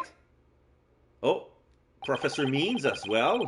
He's holding a staff, and on top of it is a globe of the Earth on scale. Like he's holding, like if he's a geography teacher, he will hold the globe on his staff and spin it around. Even the angle is accurate. I heard they arrested your friend Juniper. Yeah, Detective Fulbright just took her in. I refuse to believe that one of our students is capable of murder. We must prove her innocence by any means necessary. The end justifies the means. What do you mean? The end justifies the means. I, Professor Meads, always say what I mean, and I mean what I say by all means. Here at our STEAM Academy, we train our students to produce meaningful results. You believe in Juniper's innocence, do you not? Of course I do. Junie wouldn't even hurt a fly. Cheese! Precisely. We have justice on our side. The only other thing we need are results. It is the height of folly to endanger your client by failing to pursue all means possible.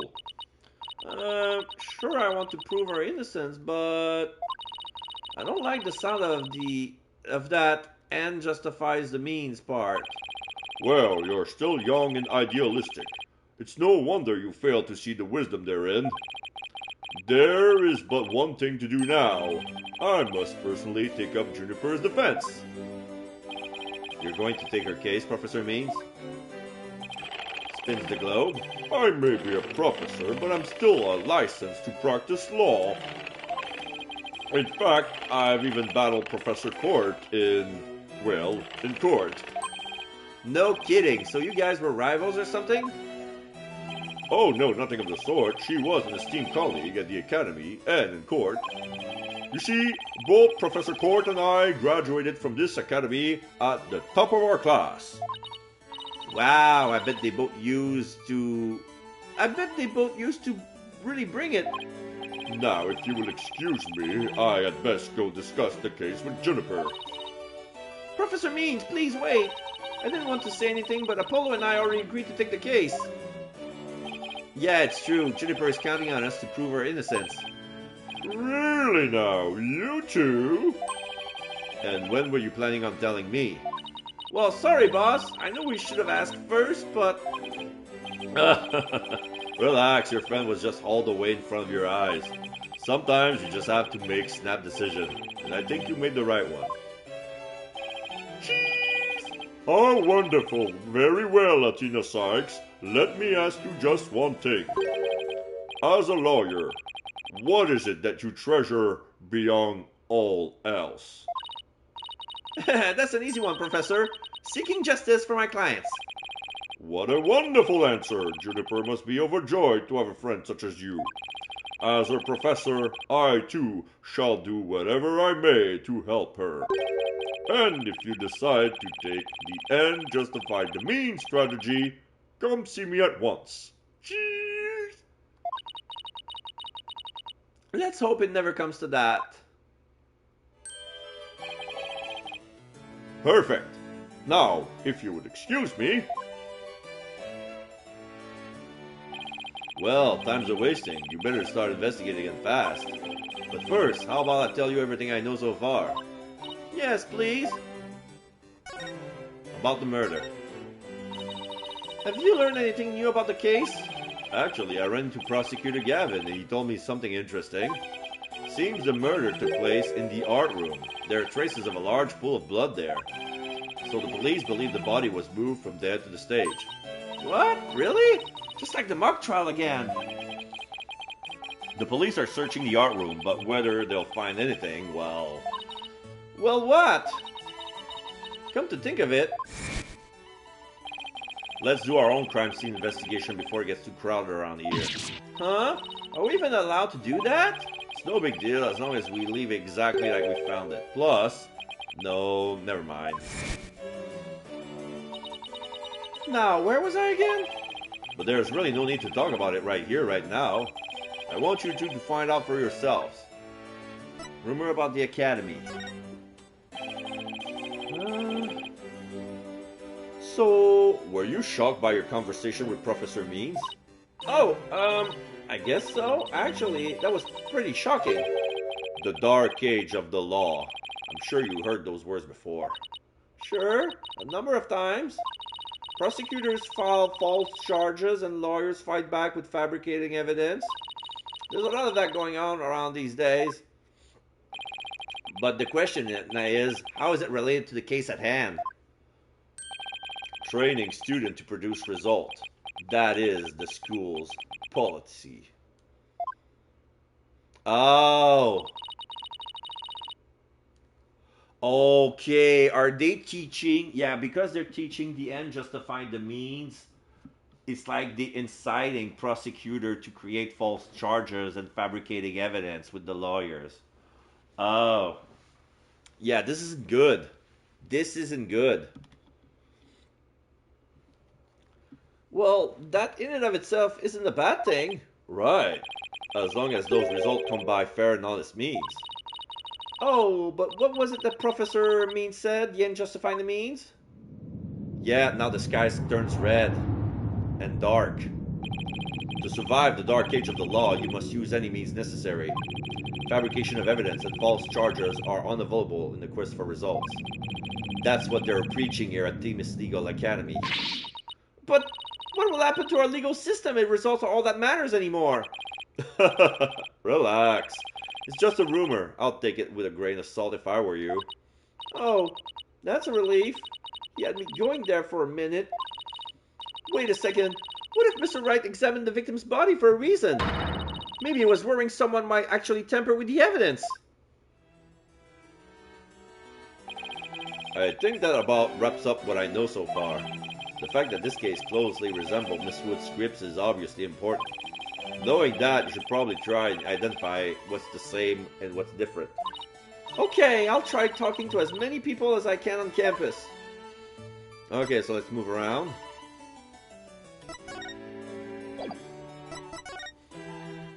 Okay, let's go to outdoor stage.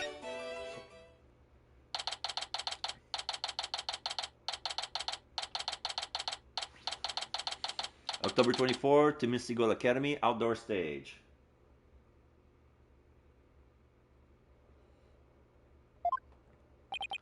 I thought the area was cordoned off. Hasn't been cordoned yet? What? What?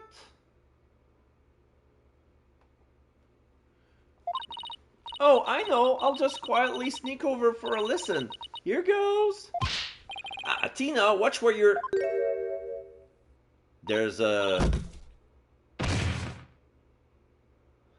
box that says hands up, this side up. So she bumped into a cardboard box, but it feels like somebody's inside. Who put this stupid box here? Wait! Eek! Apollo, this box! There's... What now? There's someone or something inside. Don't let it be a snake! Yeah. It's a Metal Gear Solid reference, like a solid snake inside of the cardboard box sneaking in. It's funny when it crossed my mind. Don't let it be a snake! Question mark.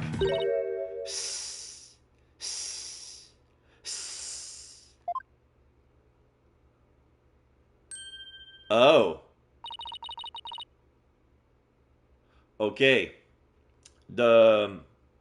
It's a panda box. It says fragile. The box just standing on its leg, and then we have holes for hands, and then the guy crosses his arm. Oh, I think it's a girl. Yeah, I can see a bit of a skirt. And then there's, you know the holes where you put your hands to lift the box? This is where she looks through. So now she says, "You morons just blew my cover." What the... There really is someone inside.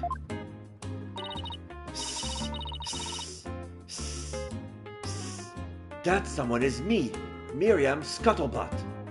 Scuttlebutt, of course. I'm not gonna give her an Aquafina voice. I'm gonna wreck my throat if I do that. Sorry. So I'm just gonna do a little slithering.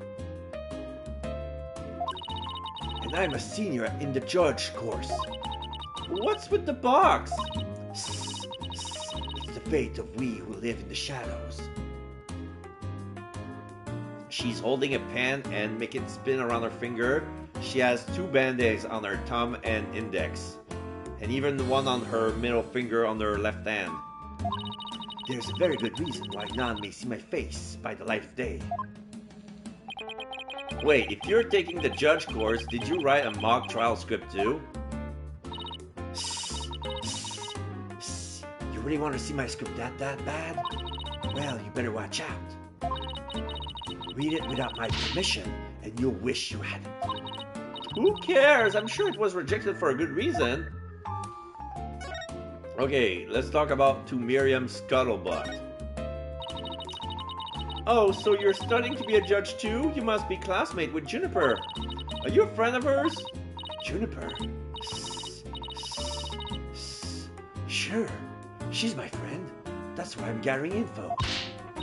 Now, tell me all you know for tomorrow's trial. For tomorrow's trial? What are you talking about? I'm going to take the stand, naturally. Another what a name moment, yeah. So the witness for the prosecution is some weirdo in a cardboard box? Cock! This disguise is how I get my scoops. But you're right, it's me. So tell me everything you know for Juniper's sake. She's sweating, but for some reason, it's the box that's sweating. It feels gross because now the box is darker, like the sweat is being absorbed by the cardboard. Wait a second, Miriam? Repeat what you just said? A lawyer with brains as bad as his ears. Poor Juniper. I'm taking the stand tomorrow. Tell me everything you know for Juniper's sake. Clear enough for you this time? Oh!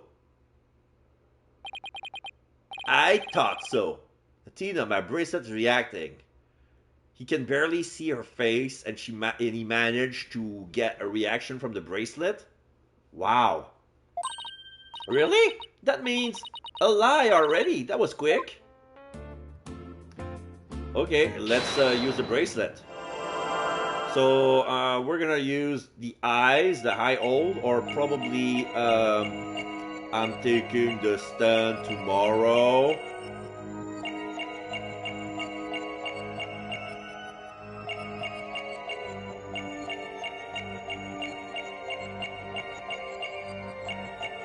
Hands off. Fragile. I'll tell me everything you know for Juniper's sake. The ends are shaking. Listen again. Ah. Okay. So the towel is on her hand. She's grasping the box when she says that. Tell me everything you know. For Juniper's sake. So it's not for Juniper's sake that she's doing that. Gotcha! She's clutching the box. That's strange. You suddenly tightened your grip when you said for Juniper's sake. It's like you subconsciously tense up because you're lying. Cock! What are you talking about? When did I ever lie? She's punching the box from the inside. Turns white to black. Panda ink. Okay. Okay then, let me ask you this. Why were you selected as a witness? That's an easy one. I'm the editor-in-chief of the Themis Herald. I know everything there is to know about campus, even the darkest of secrets. Editor-in-chief, huh? Pretty impressive. Yeah, well, it's a lonely one-woman operation. I do it all myself, from reporting to editing to publishing. Still impressed? I'm a perfect storm of journalism because I bring it all to the table.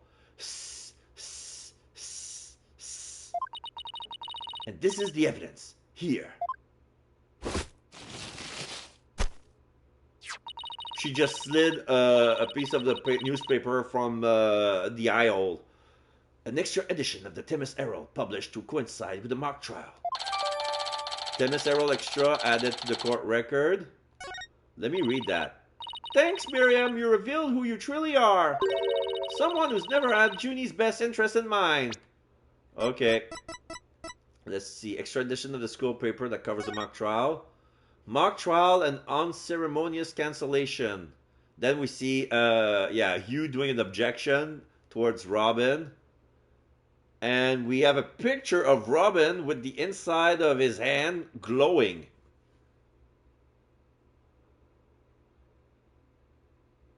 So he was in charge of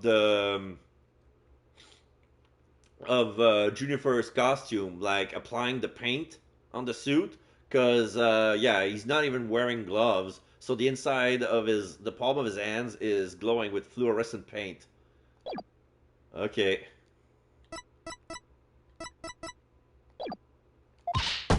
What? Are you questioning our friendship? Look, you may want answers, but no can do, because what you're saying conflicts with this piece of evidence.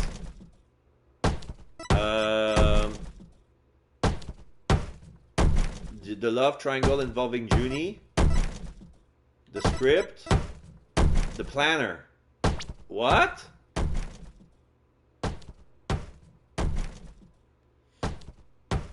This was supposed to coincide with the mock trial?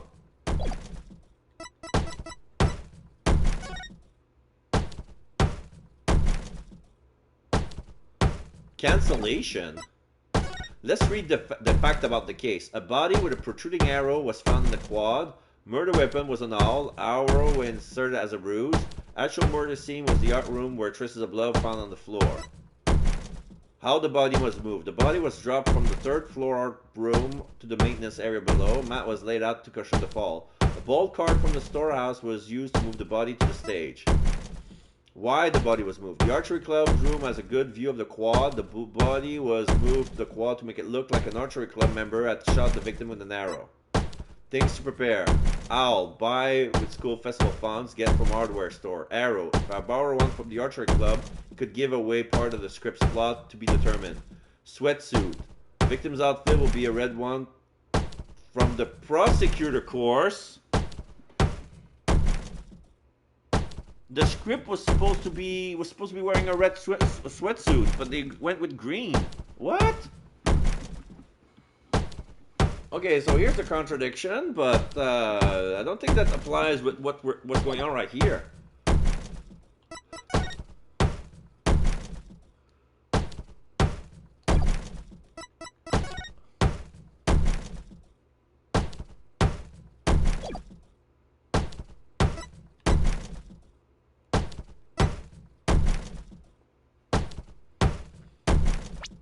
Okay, I'm gonna have to reread the...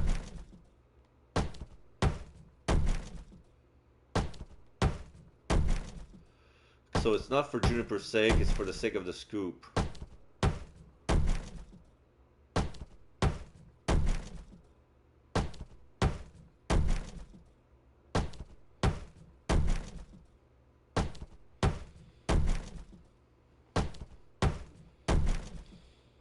Published to coincide with the mock trial.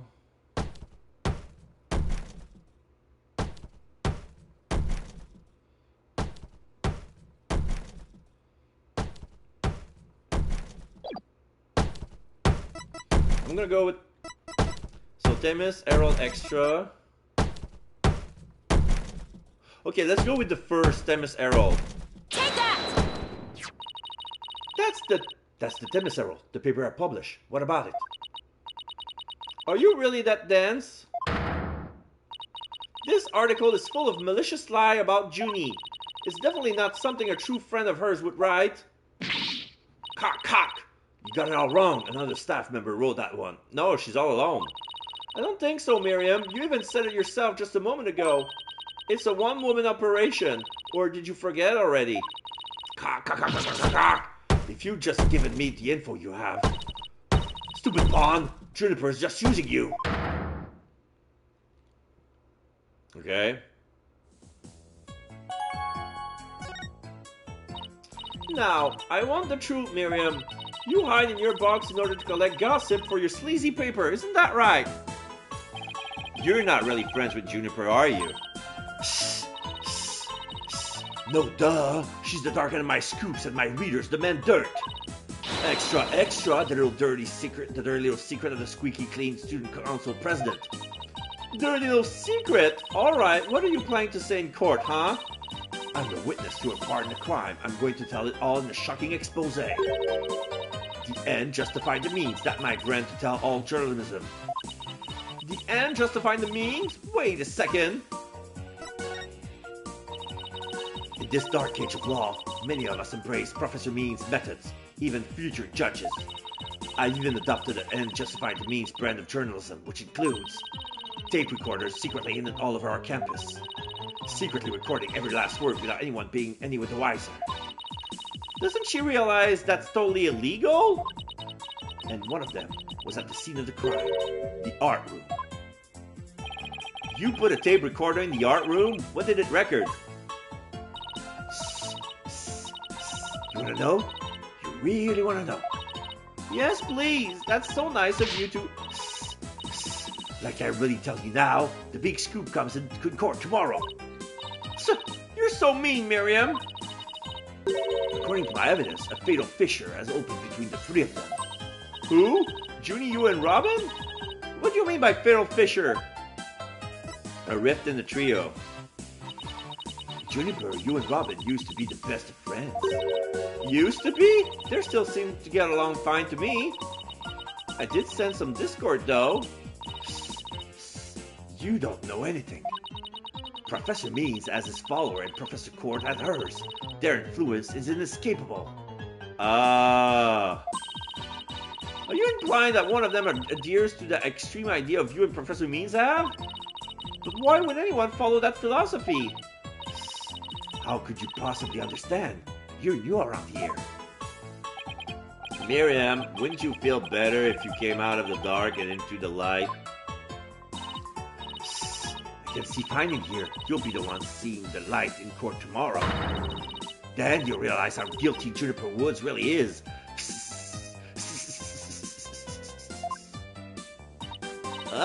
We're going to have to cross-examine her tomorrow.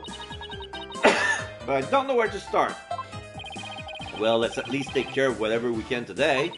You're right. Let's see what else we can find out.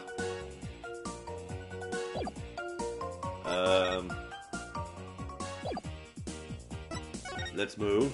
Maintenance area. Yeah, okay, that's a new place. Let's go there. Okay, we see the mat. We see the bulk cart. Leaves are falling because it's October. There are some marks on the wall very high up between the second and the first floor. Oh, there's a cat sleeping. Cat sleeping on top of the warehouse. There's the incinerator. So this is the maintenance area. Let's see. During the mock trial, Prosecutor Gavin said that the art room is right about here on the 3rd floor. Yeah. And that the body was dropped from there into a high jump mat from the storehouse. Right. And then he claimed that the body was transported to the stage in a bulk cart.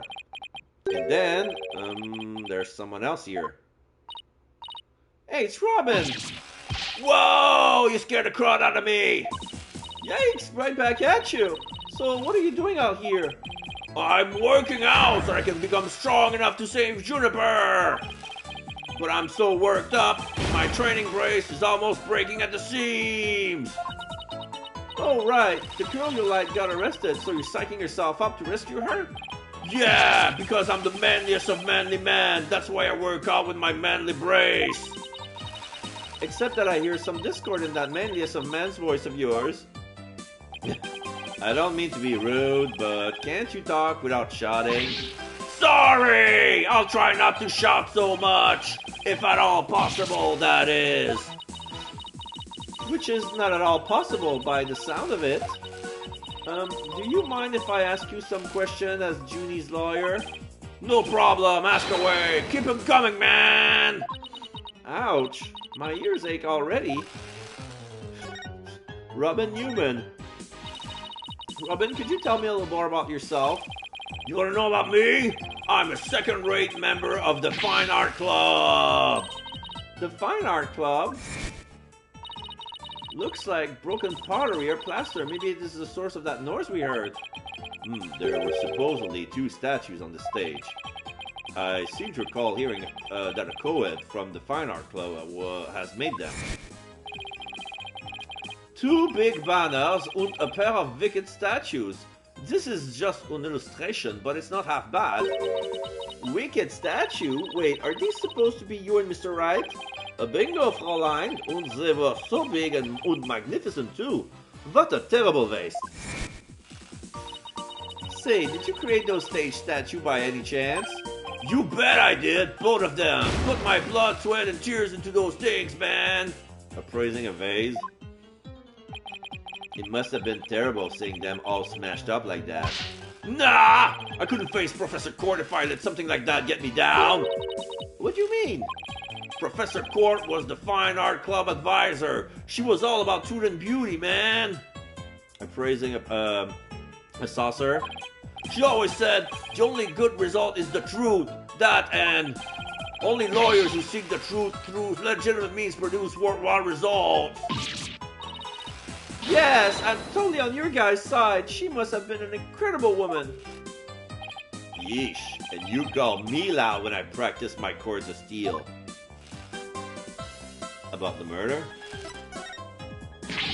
Oh man, why do I have to take the prosecutor course? I mean, how am I supposed to save Juniper if I'm starting to be a prosecutor? Don't worry, I'll clear Junie's name, you'll see. The 3 of us had a dream. We swore we'd make it happen together. Now he's just appraising a flower pot. Prosecutor, lawyer, judge. The 3 of us would hold fair and honest trials. The dark age of the law? Ha! We were going to put a nail on this coffin, man. Wow, you guys swore to do that? But no, that stupid school rule had to ruin it. School rule? Which one? Anyone with a prior conviction, no matter how minor the offense, they won't be allowed to graduate from this stupid holier-than-thou school. A tough legal academy with even tougher rules. Junie will never become a judge unless I can prove her innocence. And if I fail, the three of them will never realize their dream. It's like someone put pressure on my pressure. Okay, so let's present some stuff. Let's go with the extra. Whoa, deja vu, man. It's like I can almost taste my near victory again. But no, the final showdown was cancelled because of that murder. This topic sure seems to strike a raw nerve. I hope it doesn't come between you guys. You kidding? Our friendship is like a diamond, only tougher. It's like a powder keg before a spark. It's like the calm before the storm. In other words, it's under a lot of pressure and ready to blow at any moment. The script. Whoa, deja vu, man. It's like I can almost taste my near... Oh, okay. It's the same thing.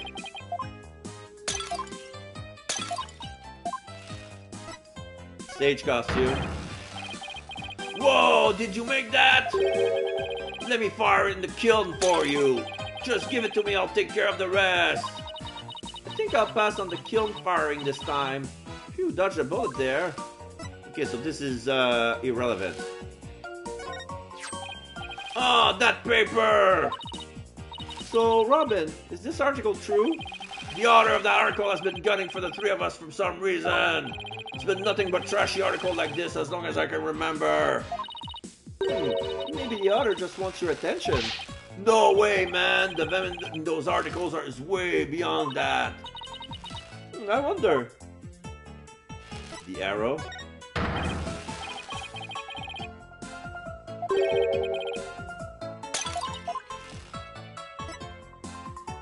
Court planner. So I guess we're done here.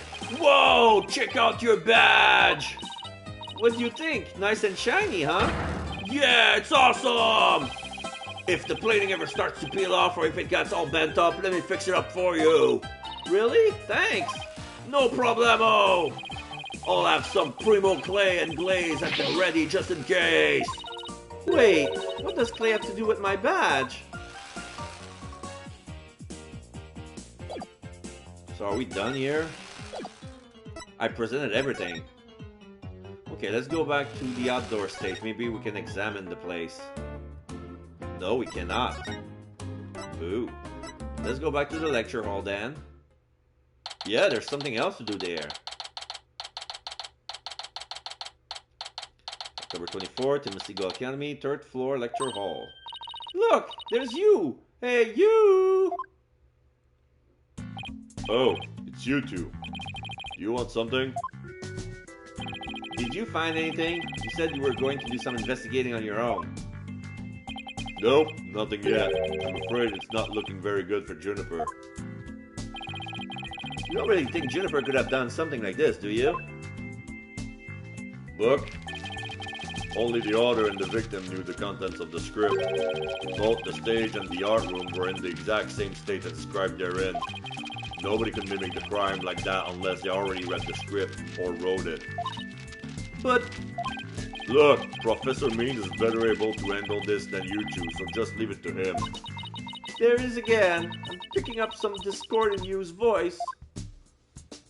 Okay, we can talk to him. Hugh O'Connor.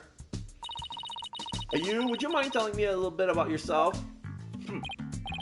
Whatever. I'm 6'1", and under this uniform, I'm 100% lean muscle. My grades are standing, and I'm the ace of the archery club, needless to say. Oh, okay, so this is the bag, the tubular bag is to cover up a bow, not a sword, but that's a very long bow. Like, we're talking composite bow. Needless to say, Adjusting glasses. I never miss my mark. Oh, and I'm incredibly humble too. Wow. How can he even say that with a straight face? Those around me call me a genius, but I pay them no mind. But when it comes to tests, I always get 100%. So I suppose it's only natural for them to say I'm a genius. But as I said before, I pay them no mind. I heard you the first time. But what about the mock trial? It sounded like you were about to lose to Robin. There's a very good reason for that. You see, right before the mock trial started, I saw the body. You saw the body? Right, and I was so distraught that I basically handed Robin a victory. Would you mind telling us a little more about that? Discovering the body? Right before the mock trial, the campus was empty. Everyone was here in the lecture hall. Your attention, please. This is an announcement from the mock trial committee. The mock trial will begin shortly. All students and faculty, please proceed at once to the lecture hall. That's right. There was that announcement, and then everyone came in here. The only exceptions were the mock trial participant. Okay, so now we have a map. We have the stage and the waiting room, the art room on the 3rd floor, the lecture hall on the 3rd floor, and then we have the quad. The building is L-shaped. The art room is at one edge of an L, and the lecture hall is on the other edge of the L. The stage is near the door, which is where the angle of the L is. The storeroom is the building to the right of the art room. Then we have the quad. Juniper, Robin, and I were in our personal dressing room next door. Wow, your own personal dressing rooms. That's total VIP treatment. Actually, they're for student-teacher meetings. They don't even have windows. Okay, so next to the lecture hall, they have 3 rooms with no windows. The other 2 waited patiently in their rooms, But that's not my style. So there was N and J. So N is for Robin Newman, and J is for Juniper. And the 3rd one is for you. You was at the archery range. I headed over to the archery range on the other side of the quad. I did some meditation while I waited. That's the best way to relax. Then, just before the mock trial was to start, I headed back toward the main building. So he went to the quad, that's where he saw the body. Okay. That make him a suspect. As I walk across the quad, I pass in front of the stage. So that's when you saw the body? Right. It was quite a shock. As much as I hate to admit it, my legs were shaking. I could have easily beaten Robin if it hadn't been for that. He's sweating. Wait, hold it right there. You went through with the mock trial even though you had just discovered the body? Why didn't you tell anyone? I mean, we're talking about someone getting killed here. I think I know why. Was it because of this? The newspaper? Where'd you get that? So this article in the Times Herald is true. The winner of the mock trial would get to make his confession to Junie. Right, but if I reported the body I'd found, the whole thing would be called off. You really wanted to win that bad? Bad enough to ignore a dead body? Sorry, but that's not normal. Or could their love for Junie really be that strong? Thanks for sharing that important piece of information with us. It may prove useful at tomorrow's trial. Good, because that's all I have to say about the matter. Thanks. Don't worry, we'll prove Jennifer's innocent. You'll see. I can't say you two inspire much confidence. Okay, Athena, what next? Well, I think I've talked to everyone who is somehow linked to the case. Okay, maybe it's about time we wrapped up our investigation. Oh, wait, we haven't met with Junie yet. Yeah, you're right. Let's head over to the detention center. Okay, so now we're gonna move to the detention center. I can present stuff to you, but I don't think it's gonna be useful. So let's go to the detention center right now. October 24th, detention center, visitor room.